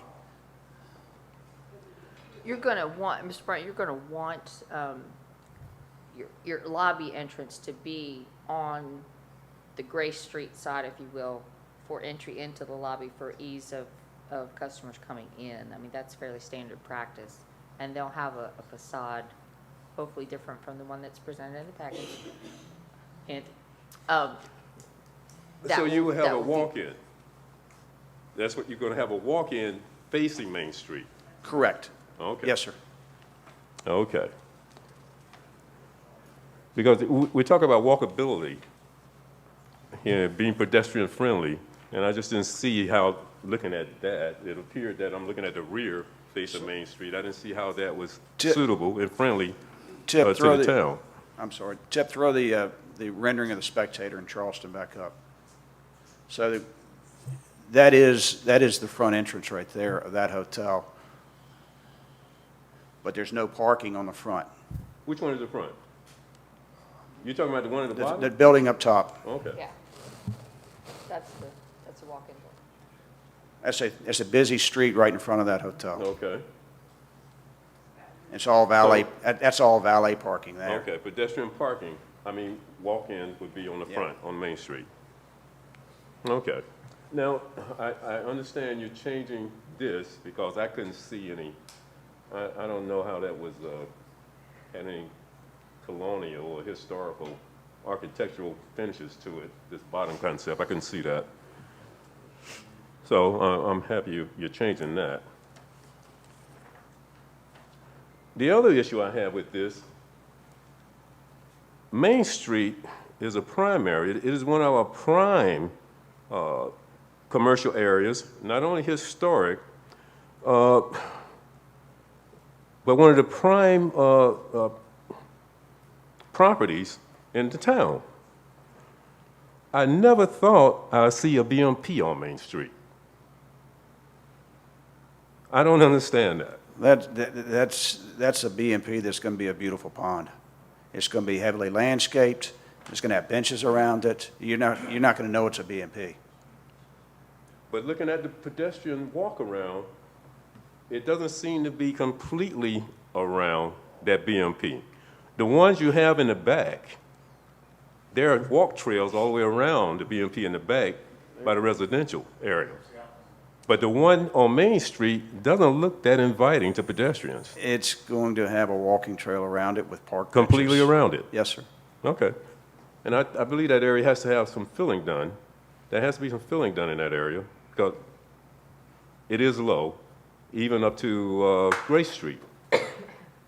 And all that has to be filled in. Where you're showing one of the retail buildings, that building, that area, some of that has to be filled in anyway. Sure. Correct? Whatever needs to be done from an environmental perspective will be done. Mr. Chairman, the exact drainage report will follow zoning in proper sequence. Drainage, sewer, and water will all follow in proper sequence post-zoning. It's interesting to note that BMP that you're talking about in the corner by the entrance off of Main Street is the lowest property, or the lowest elevation of the property. Yes. Also, Yes. is where the outfall exists across and under Main Street today. So where the outfall exists, that's obviously where you orient your stormwater management. And again, that study will follow the zoning in sequence, like architecture follows zoning in sequence. Outfall. Yes, sir. Where exactly is that? It's actually, it's Little Run and, we can go back to the utility map. We're getting into a lot of details here, but we have to capture, we have a couple of different outfalls, but there's one that runs back through here, Center, I think it crosses Center Street. Is that right, Center Street? Is it open Yeah. or underground? It goes to, it's underground, and it goes to, I believe it's Little Creek, I don't have my notes. Cedar Street. Cedar Street, yeah, I've got I apologize because I don't have it in front of me. It crosses Cedar Street and it goes out to the creek and then eventually runs into Pagan River. This will have to extend to that from this pond, but you all know how badly this area currently floods and how low that piece is. I would love to bury this pond. There would be nothing better to me than make this a park, but it's so low and the amount of fill that we'd have to bring in to make that happen may be very difficult. Again, that'll come as we get final topography for this, and we're going to do the best we can. I hear the concerns, I surely do. But today, what we don't want to do is continue to flood this corner, specifically off-site. What we want to do is capture as much water as we can. We have to meet pre-development, post-development outfall. So we have to capture our water, and if we have to do that with a pond that's above grade, that's what we have. We can't fight the elevation, we can't fight the topography. It's a 10-foot drop from where we're showing Grain Street down to the corner of the property. Yes. Yeah. And So, how deep would that be, this BMP? again, I don't have those final calculations yet. That will come with final engineering. Okay, Isle of White County, the stormwater management, they still have issues with this BMP, correct? I don't Did I read believe that? so. No. The last comment was that this is a little bit smaller than the pond we showed on the previous plan. So they just want to verify, and we will verify the calculations for that.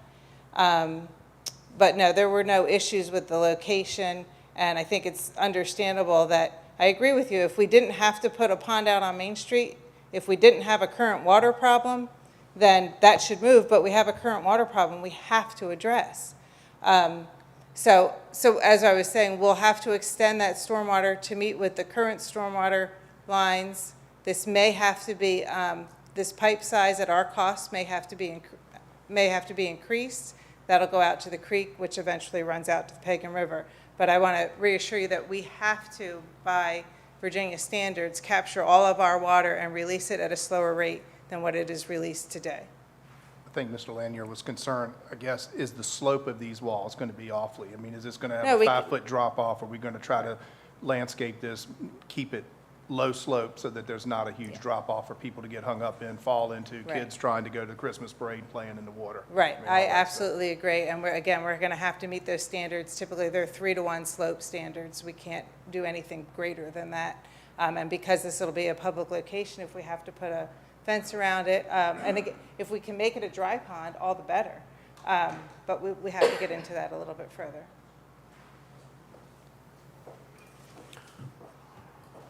Another question, either one of you can address this. The swap of the current Grace Street to Main, to swap that intersection, to close that Grace Street as it is now, and to put in this new road, I guess, what is that, Grand Street, to put in this new road. How was that decision arrived at? I think And VDOT, this is a state road. Working with VDOT, I take it, that Yep. they've agreed to all of this. it was actually VDOT's, it was, VDOT's let's talk about. suggestion? Yeah, so we have Route 10.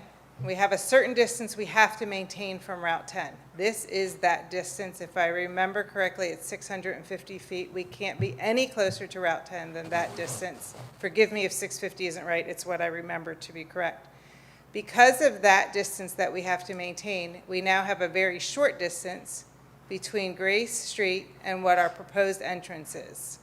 To create the turn lanes that will be required for this roadway, coming in here and coming in from Main Street, from the north and from the south, or from the east and west, I apologize. There would be a stacking issue here and a conflict. To avoid that conflict, and also, remember we have Church Manor Drive here. So if we move this in any other location, as opposed to just being directly across from Church Manor Drive, now you'll have turns that are conflicting. So you up here at the barber shop and some of the other places, the car wash, if you've parked in any of those parking areas or tried to pull out onto Main Street, you have to be very careful with some of the other driveways and other folks trying to make lefts or rights, because you're not coming out directly across from one another. And obviously, because we're creating more traffic in this location, we need to have a 4-way intersection so you can very easily visualize and see the cars coming in different directions. What we didn't want to have is cars coming from here, cars coming from here, cars coming from here, cars coming from church, and so on and so forth. So we're trying to align the streets and align the turn lanes. And this was because of VDOT's suggestions. We didn't come up with this out of nowhere. This is based on traffic counts, traffic standards, and VDOT's commentary to us. And that's how we've come up with this particular location across from Church Manor and having to limit our access here, and instead creating a full intersection at Grange and Grace at this location. Is that clear? Or Yes, am I understand it. Yes, I do. Okay. While we're talking about that, to keep beating a dead horse to death, is there any way at the corner of Cary and Grace? I know we can't put a speed bump in. Is it possible to petition with VDOT to put a 4-way stop there four-way stop down off of Cary Street in front of the YMCA to slow traffic and just to see, it makes it painful for us, but it's painful for a reason. Right. It's painful for the folks on Gray Street.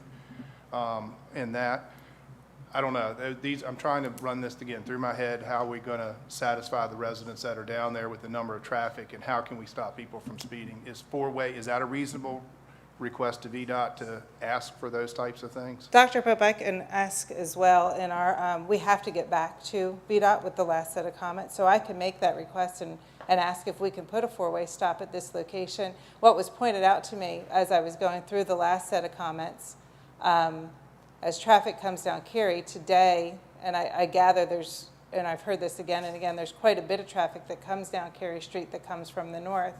And it's narrow, and you have other cars that park on that street. And look what we're providing, a 50-foot right-of-way that comes in through our neighborhood that's wider than current Cary Street. Now, I don't want to suggest that people are going to cut through this new neighborhood on our public roadways, but it certainly would be easier to at least have a parallel road and have some of those cars traveling through this new neighborhood than all coming down Cary Street. But again, I think I can make, to answer your question, I can make the request, can this be slowed down here? But I've also suggested in the past, coming off Mill Swamp Road, this goes back towards Yeah. the whole Tidewater Transportation District, but is there a way to drop Mill Swamp Road onto Route 10 directly, even if it's just a one-way road, to get people off of Mill Swamp and out of town? Yeah, that came up at the beginning of our conversations. The unfortunate, I don't know who owns this property here, but it would have to come through that property. But also, the traffic generators for this are Route 10, Main Street. We have almost no traffic coming from the north coming into the neighborhood unless they're coming to, obviously, the market. And again, we're trying to create that travel way for them so they are not coming down Cary Street. I mean, to me, that would be a logical solution. It's just probably very complex to get it approved. Yeah. But that would eliminate all of your county traffic out of town. So you ask a four-way stop at Cary and Grace. And I'm suggesting Cary and your back exit. I'll speak for myself, but when I come off Mill Swamp Road, it's pretty hard to get to 25 very quickly like there. So I'm going 35, 40 miles an hour as I'm approaching the Y and have to hit the brakes and say, goodness. But that would slow traffic. So a speed limit, Well, it's already a speed limit change because it already drops to 25 somewhere in there, but cars aren't slowing down to 25 I think it's 30 through miles there. an hour on Cary. Say that again? Cary is 30 miles an hour. Well, I'm just saying, coming out of 55 down Right. to 30 is not always 55 to 30. I agree. yeah.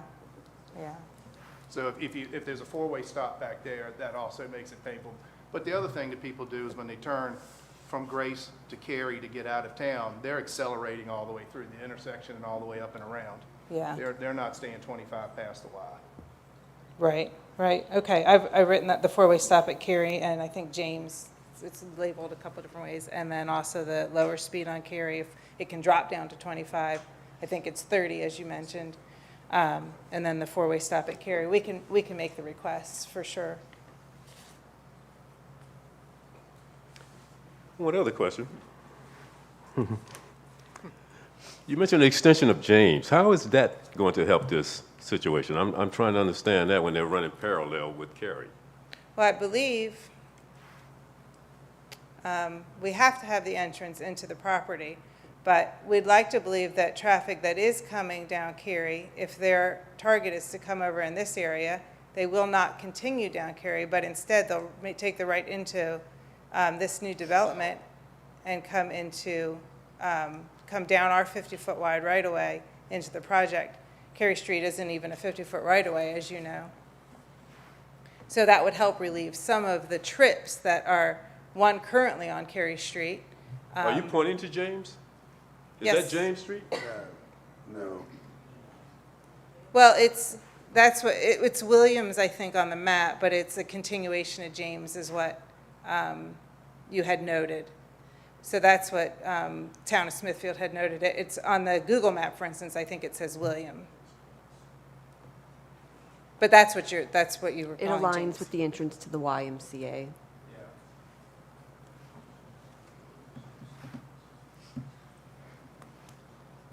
The entrance to YMCA. That's James Street, off Cary. Yes, so the way that the road, it curves through the Around front the of the YMCA. YMCA. Correct. You're considering that an extension?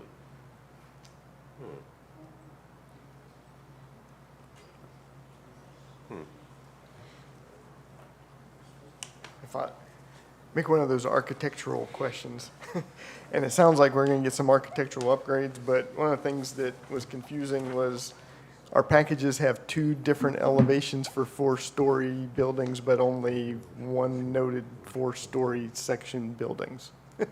So and is then- one of these what we're looking at, or is there, either way, it's going to change from either one of these? The brick building in your left hand, you can discard. Okay. Again, this has been fluid, and one of the things we heard was there was real concern about the architecture of those 3- and 4-story buildings. And so we went back and got some ideas from elsewhere, again, trying to ensure that we have variety of roof gables, variety of color. Again, what we're showing, the 4-story looks totally different than the 3-story here. You can see you've got, flat roof for the 4-story, and you've got, gabled and A-frame for the 3. So trying to provide some variety. Well, can we discuss the 4-story building, since it's the elephant in the room? Yeah, I was just going to go to the same place. So the need for the 4-story and the density,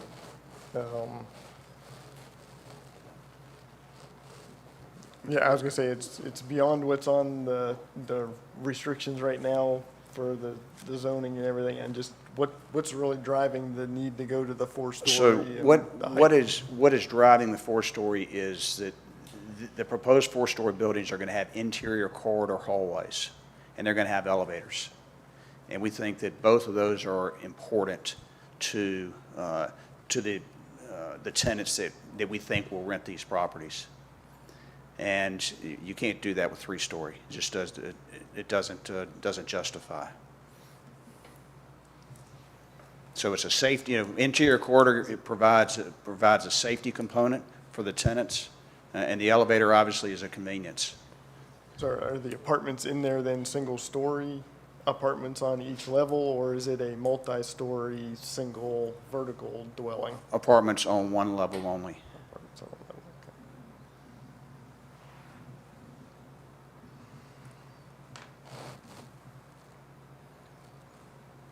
Concerns Any about more 4 questions? Well, I'm just asking the commission, concerns on 4 stories? Thoughts, concerns, anybody willing to speak up? I know a lot of folks are concerned about the 4-story and concerned about looking like Bridgeport. I would say that 4-story elevation looks a lot like Bridgeport, in my opinion. I would say I would be less concerned about a 4-story hotel if it looked like the Spectator versus what you've shown us so far. But that's just my personal opinion. I would encourage you to pore over the architectural standards when you come to us at BHAR. I'll see you there as well. We're looking for those extra details to make it look like it's been here a while. And I'm not seeing that. With that being said, have you chosen colors for these buildings? Concept only. I mean, Concept only. Again, we know that there's a process well beyond getting this approved that we're going to have to go through to get the actual buildings approved. Yeah. And so, That's next step when they come to see us at BHAR. we're not. We're ways from that. We didn't come presenting exactly what we intend to present. We came seeking feedback, and ultimately we're looking to determine whether we get zoning approval first, and then the architectural piece comes after that. Yeah. Without zoning, BHAR, they don't even need to come see us. And we'd love for you, Charles, to come and sign up and speak at BHAR about your thoughts on those elevations. Maybe I will. But, just a thought.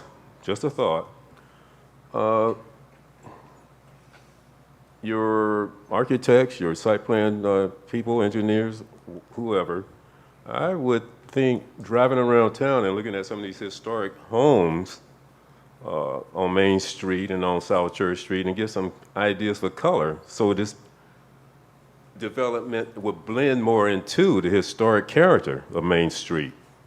Just a thought. Well, Tip, do you have the old picture? The picture that was used for Cox Cleaver, the ideation that I sent from South Carolina.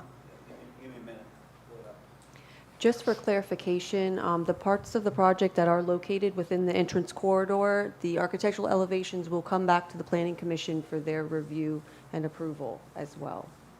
Thank you. Thank you. I guess my biggest concern with what we have before us tonight that is under our purview are the density issues and the parking.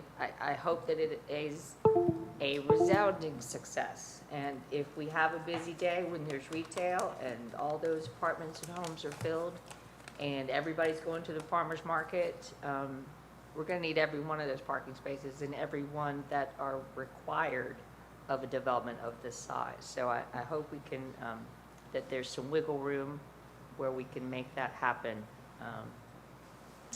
and make everybody happy with that. But the density concerns me. We've turned down a plan that looks similar to this with single-family homes. It did not have mixed use, but had a lot of single-family homes. And so that part concerns me a little bit, a lot. On the note of parking, you highlighted on one of your slides, you showed several where you created 320 spots. I would hope, and if it's gonna stay limited, that there would be parking agreements to allow people to park wherever necessary within the development. I know you're probably trying to what's the right word? Protect your apartment buildings. But example, Toys for Tots car show, Christmas time, they do downtown, which is now Caliber Collision. When DMV was next door to that, they closed their parking lot. You couldn't park in their 20 spots. The health department across the street now ropes off their parking lot for things. There doesn't seem to be a lot of camaraderie around town about allowing us to use parking lots after hours because of responsibilities, legalities, I don't know. But that's a very frustrating thing when you try to host something in town and everybody shuts their parking lots down because they don't want it. So something like this, it's going to be public-private. I would think we would need to make sure that all of the parking is available, not just blocking out stuff for the hotel, because most of this is going to be transitory with a lot of cars coming and going, but probably nobody really sticking for a very long time in a location. I think, and just a thought or ideas, a couple other projects we've had. So for instance, maybe there's a minimum number of parking that's reserved for the multifamily, but then, one per unit even, but then they have a shared agreement upon 50% of their parking, and everything else has the same shared agreement, which we talked about, and as part of the plan is that there would be a shared agreement in place. The multifamily, they're going to have some designated spaces for every unit, but we could surely look at some kind of agreement, even with the multifamily, that 50% or 75 or 25% of their parking would be shared for those types of events, which is part of the idea of being in a mixed-use community. So I think that makes a lot of sense. Yeah, we definitely want designated spaces if I live there. Right. And of course, they want to have visitors, so there would need to be some free spaces there as well. But yeah, that. Madam Vice Chair, if I may, John Gibson again.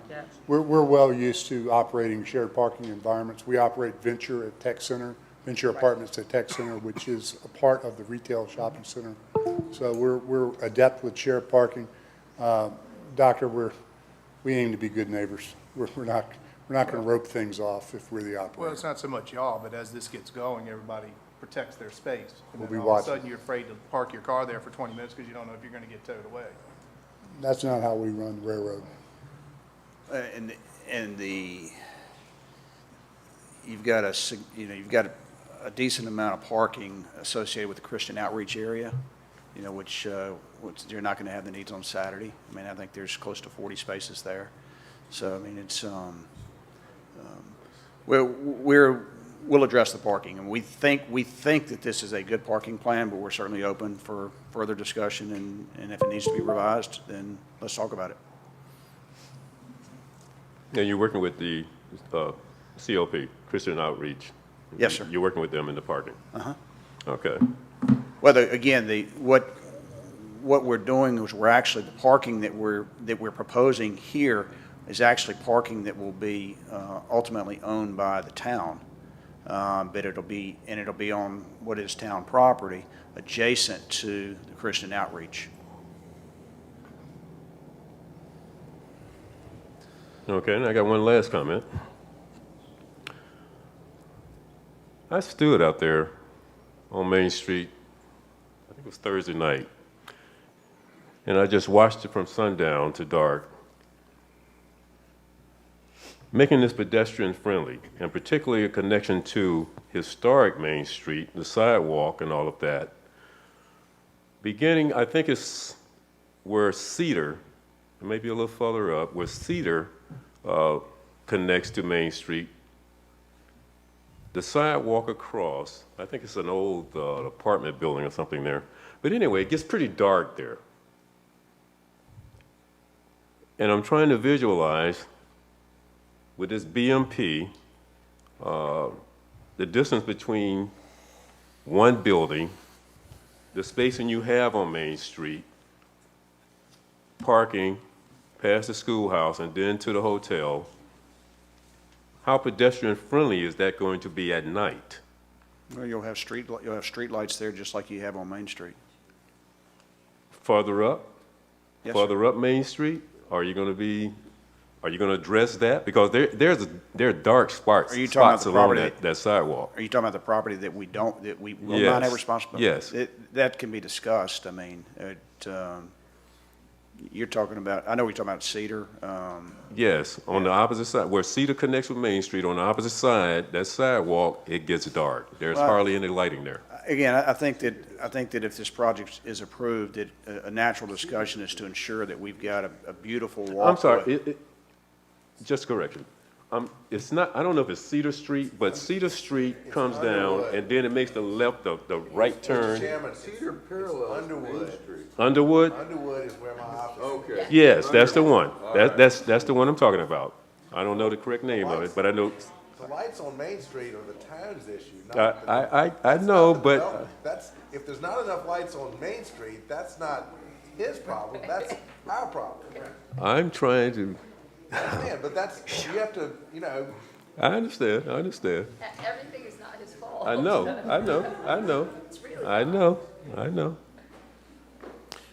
Just, I wanted to throw these pictures up behind you. You were asking about color. So those are pictures of a street down in Charleston, South Carolina. And again, we're open-minded to color. I mean, we just showed you concepts tonight, but that's the original picture that led to the design of what you all saw tonight in our apartments. That's one of them. So, it's, so we're fully aware of variety. We're fully aware of the colors in downtown. Again, as we, if things are, if we move forward, we'll have further discussions about the architectural design of the apartments, understanding that they have to be approved, and they'll come back in front of you all.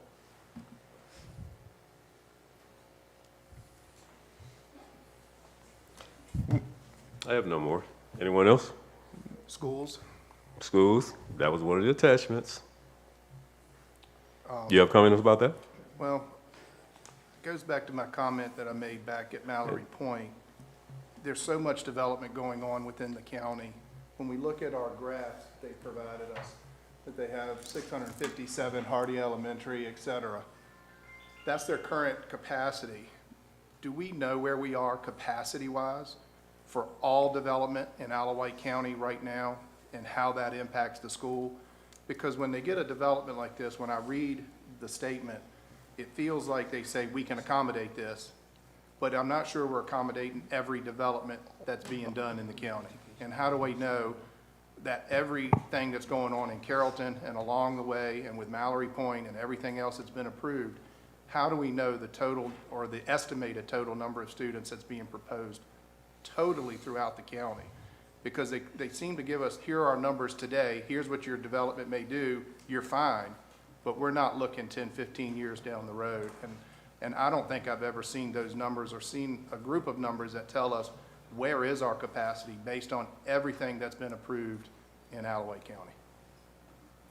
I think that's a good point, Dr. Pope, because when we were talking about that the complex that's going to be behind Royal Farms, Hardy came up with numbers and said, we can accommodate that, but they only addressed that one particular area. And that was before Mallory Point got approved, all of that stuff. I agree. I would like to see better numbers.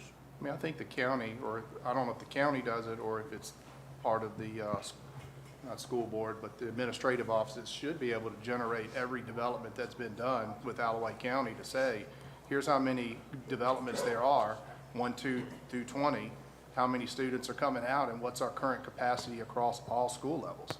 So we can understand when we're 2 students over middle school, what are we theoretically looking at over the next 10 to 15 years, because our school board really needs to be looking at future expansion development and how all this all ties together in that sense, because all of this is going to impact it ultimately. So Yes. looking at the school board, Dr. Pope, it says that there's additional 114 students that will be added to Hardy Elementary and West Side Elementary and Smithfield Middle and From this Smithfield High. development. From this development. From right? just this development, yes, Yes, sir. but I want to know from every development. Holistic, I got want it. to know that number from every development, because our schools have a current capacity that they quoted us. That number's never changed because we haven't got bigger on the schools yet till Hardy opens. But I need to know that development number for everything, because that's an important number to know how we're impacting our schools. Dr. Pope, is that the fiscal impact that you have open there? Yes.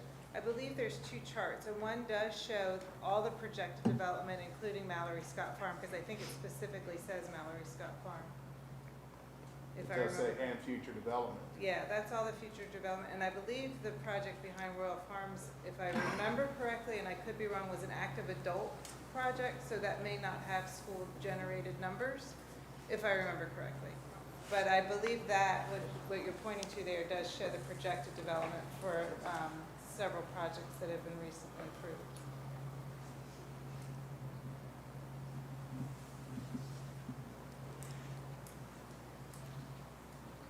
I hear you. I know, it's a lot to Yeah, take in just, all at it one doesn't time, seem for quite sure. right, but I hear you. Well, again, I wasn't trying to correct, but I thought that I saw that generated.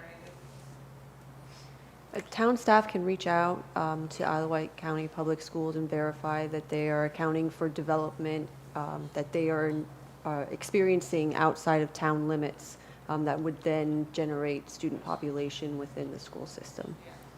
I think it would be important to look at. I don't know how it specifically impacts this development, but it's development in general, that this is overall, is when you take the whole gestalt of everything. One other quick comment, this is something I read, Jack, probably this is a question to you. There were some concerns about surcharging. I don't really know what surcharging is, but it sounds like our stormwater sewage system may not be able to handle capacity, and it talks about that there might be a rise in water and some of the mains are not big enough to take care of this. But there was a comment in one of the reports that said, we'll wait to see if this is a problem, as opposed to trying to figure out if it's really going to be a problem, because they were talking about a pipe between manhole X, Y, or Z is not the same as A, B, and C. But they talked about surcharging, and why would we not address that up front to say if that pipe size is not big enough, why are we going to wait to say sewage is backing up, it may overflow, it may not, we're not sure yet. I'm not familiar with the comment.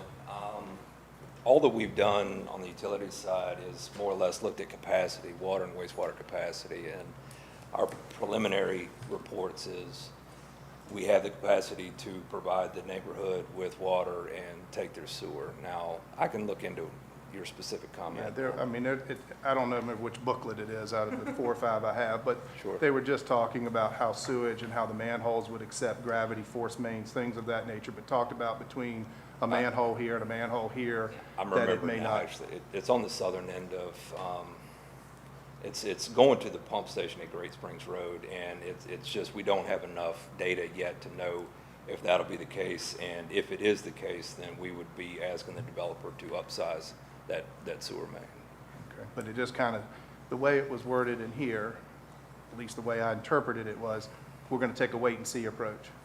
Well, I guess, Sorry. and you're going to probably say I'm the so same thing I am. We just don't get too far in the weeds at this point, Okay, essentially. that's fine. I don't want something to be 5 years down the road and it's a wait-and-see, and now it's our issue. When we get to site plan, we go through it very thoroughly, and that sort of thing will be vetted and addressed. Dr. Pope, I believe the pump station that comes off of Cary Street, very specifically, that pump station has capacity, but the current gravity line doesn't. It's too small. So that line will either be upgraded to a new, bigger line, and that's the wait and see. When we engineer it, either that line will become a bigger line or we'll run a parallel line. So that's the either or. I believe that, and it's a lot to take in, and it's a lot of different language, but that was the either or. And at engineering, he's going to tell us either you upgrade that line or you run a parallel line, which will require an easement to get to it. Okay. But I think that's. I just want to make wait and see wasn't 10 years No, down the road. no, it's a wait and see till we get to engineering.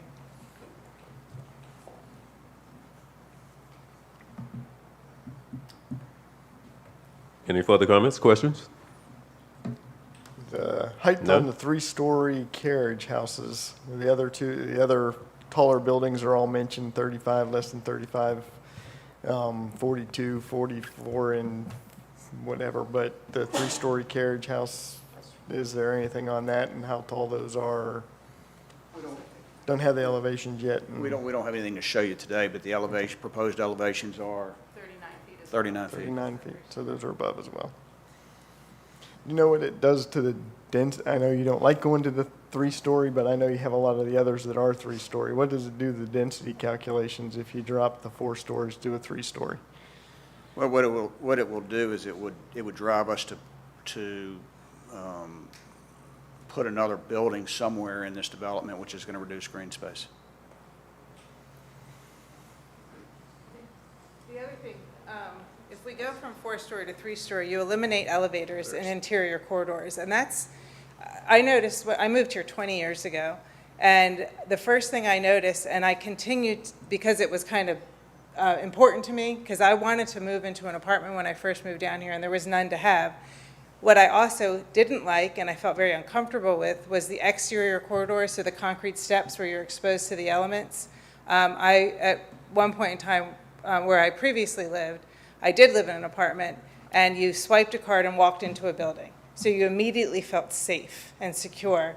Nobody was going to be walking up behind you, and you got into your elevator, and as a single female, or single male, or woman with children, or whomever, it's just, especially today, having that 4-story building, which I feel the uncomfortableness of it, I get it, but being able to rent something where you can swipe a card and be in a building and feel safe is, for me, a really big deal. And it's offered so few times in Hampton Roads.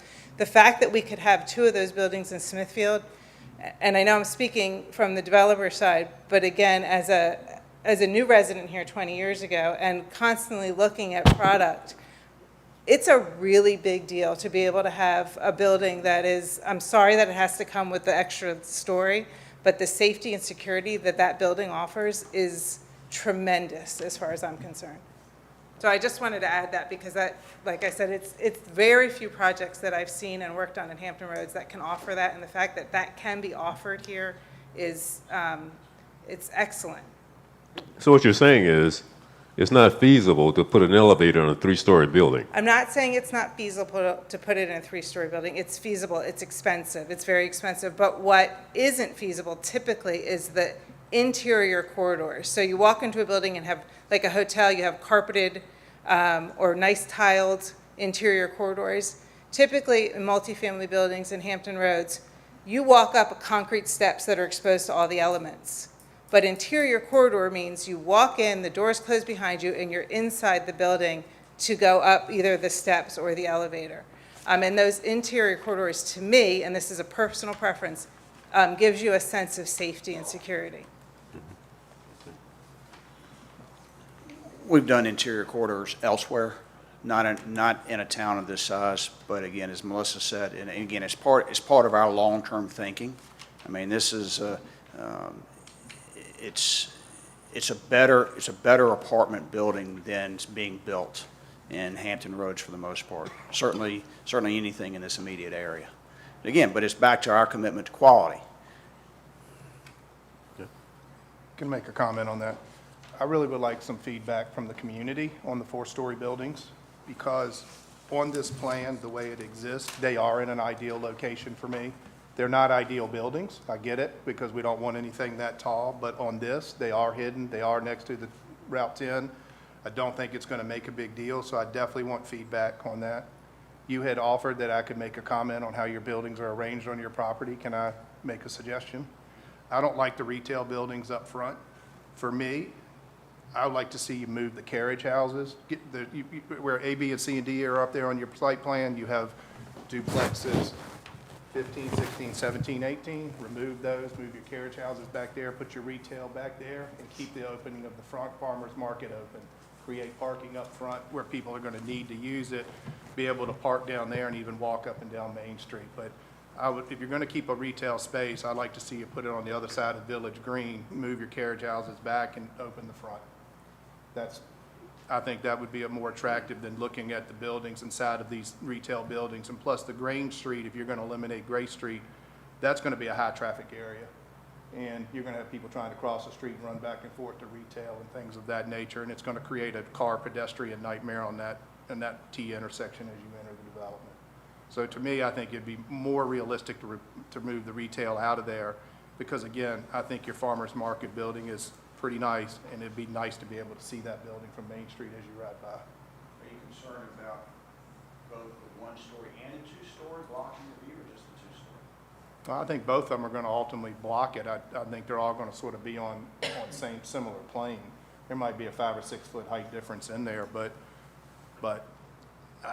all the traffic that's going on Gray Street now is going to come through there, and you're going to have people trying to cross the street and walk across to get to retail, depending on what's there and how it's all used. But I think you're going to have a lot of foot traffic in that area. And to me, that line of sight coming through there behind the Schoolhouse Museum and all, to me, that's the view. I think that's the essence of Main Street and trying to see that and not clutter the front.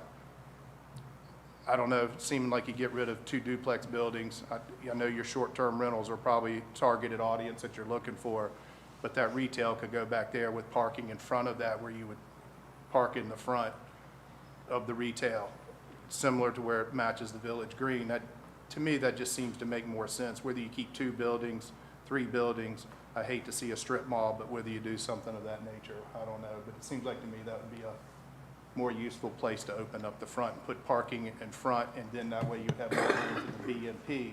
That may be an issue down the road, depending on size and capacity and things of that nature. That's my impression of looking at it.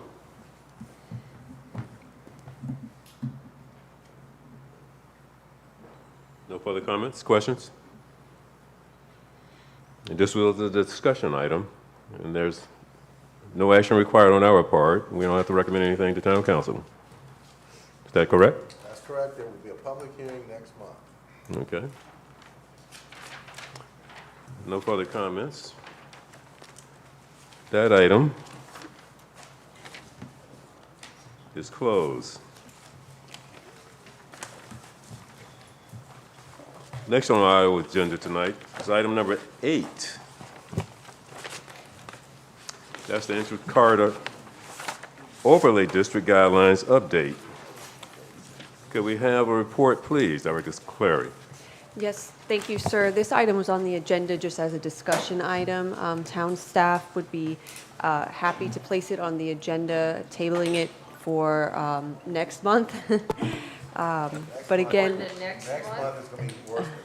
but just trying to get the planning commissioners to start reviewing the entrance corridor overlay guidelines and providing any sort of comments, feedback, items that they'd like to see changed, updated, any sort of suggestions so that we can start working with our consultants, getting this document updated. Thank you. Okay. Ms. Clary and I were talking today about this, and we were trying to figure out a way. You've got so much on your plate right now, but maybe there's some way that you can solicit some public comment about this through, how did we do this before on the comprehensive plan? We did do public input meetings with the consultants where we advertised the meetings.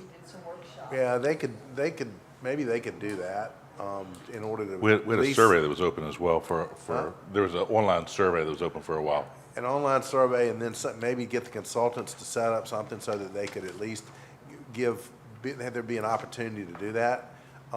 That's probably more useful than a public hearing or public comment session where people get up and say, this is what I think. It makes a lot more sense for them to at least bring it up in front of a consultant in one of those more informal settings, I think. We've done those in the past on other issues. Yes.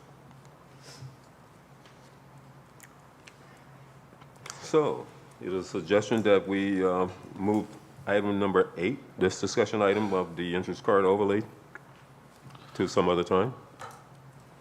I would recommend that you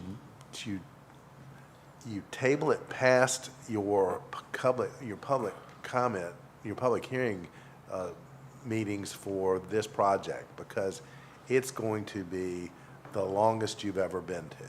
Yes. I would recommend that we move it until a decision is made on this project, which would be no later than July 20th, unless it's extended. That way we can focus on a very important ECO guidelines and not be distracted by some of the other work that is pressing us now.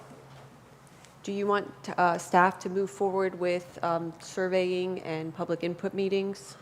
I almost think that the public's going to be so focused on what's in front of us now that it would be not fair to them to ask also to award some ECO, because public comment is important. I don't want to put two major processes in front of the public at the same time. Can you kind of put that contract on hold? I mean, do you have a timeline you have to adhere to with the consultant?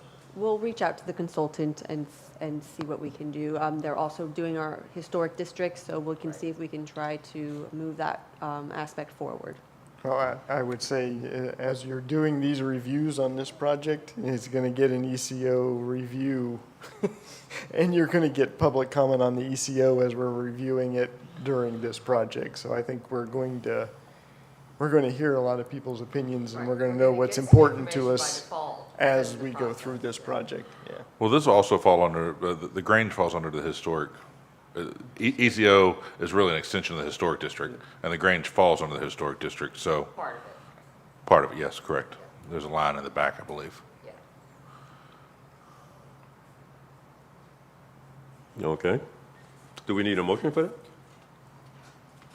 Before we Please. move on, can I make a comment? Yes. I read this, and I wanted to point out two things as they're applicable to some of the items we've been reviewing here recently. On page 5, number 2, it says, architectural transplants from other locales and poor quality imitations of the quote-unquote colonial architectural styles are examples of building designs that are neither appropriate nor desirable.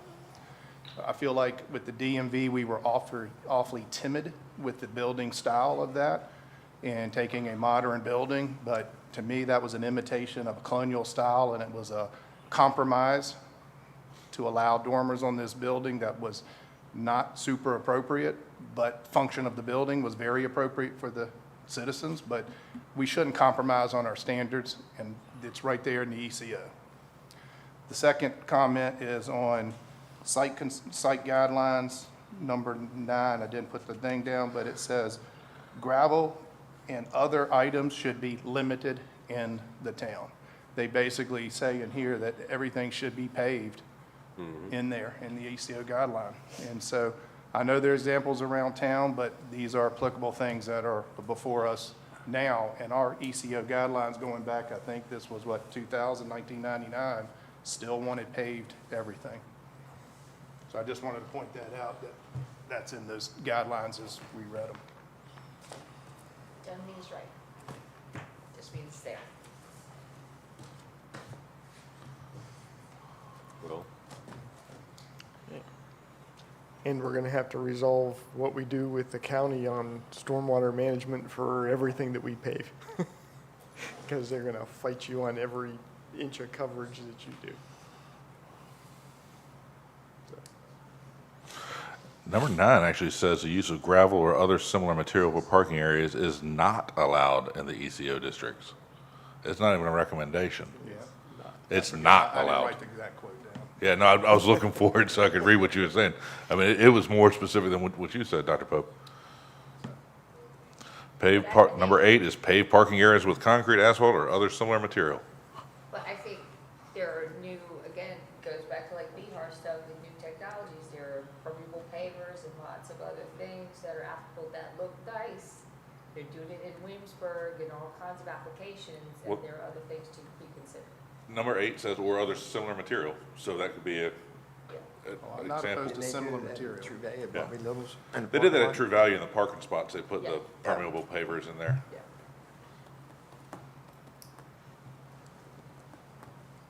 okay. But if you're gonna do that, you gotta start treating people the same, because that's the problem. You can't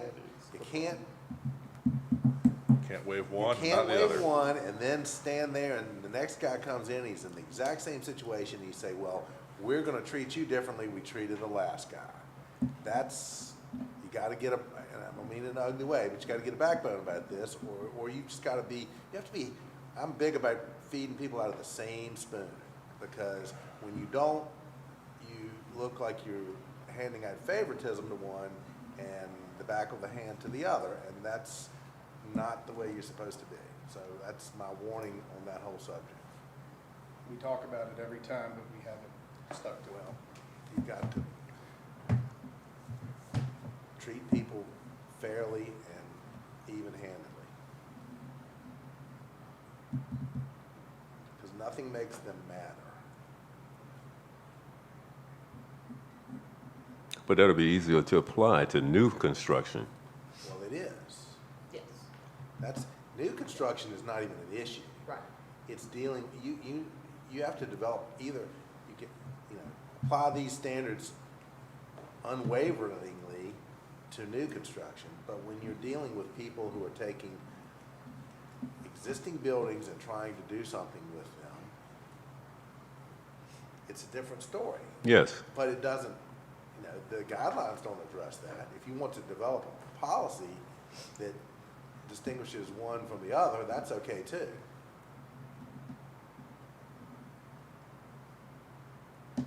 Understood. So, any other comments about number 8? No? And we're going to move that to a later date. Yes. Okay, and again, this doesn't require a motion or anything. Okay, good. Item number 9. I read the minutes, Mr. Chairman. I wasn't here, but they appear to be accurate, and I would, based on reading of the minutes, I would recommend they be approved as presented. So moved. Second. Okay. We have a motion to approve and a second. Call for the vote. Mr. Gibbs? Yes. Mr. Davidson? Yes. Mr. Pack? Yes. Dr. Pope? Yes. Mr. Swecker? Yes. Mr. Yoko? Yes. Vice Chair Hilligas? Yes. And Chairman Bryan? Yes. Thank you.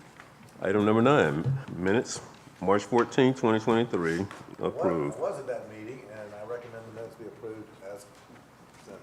So moved. Okay. Second. Now, that was number 9 that we just approved. Now, number 10,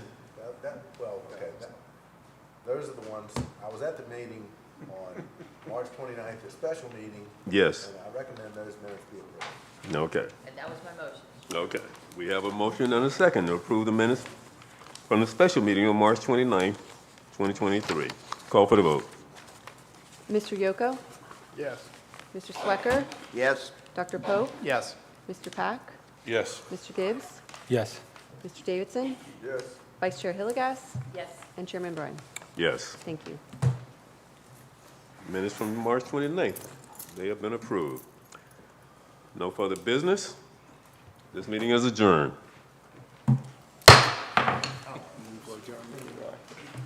Think everybody's ready to go.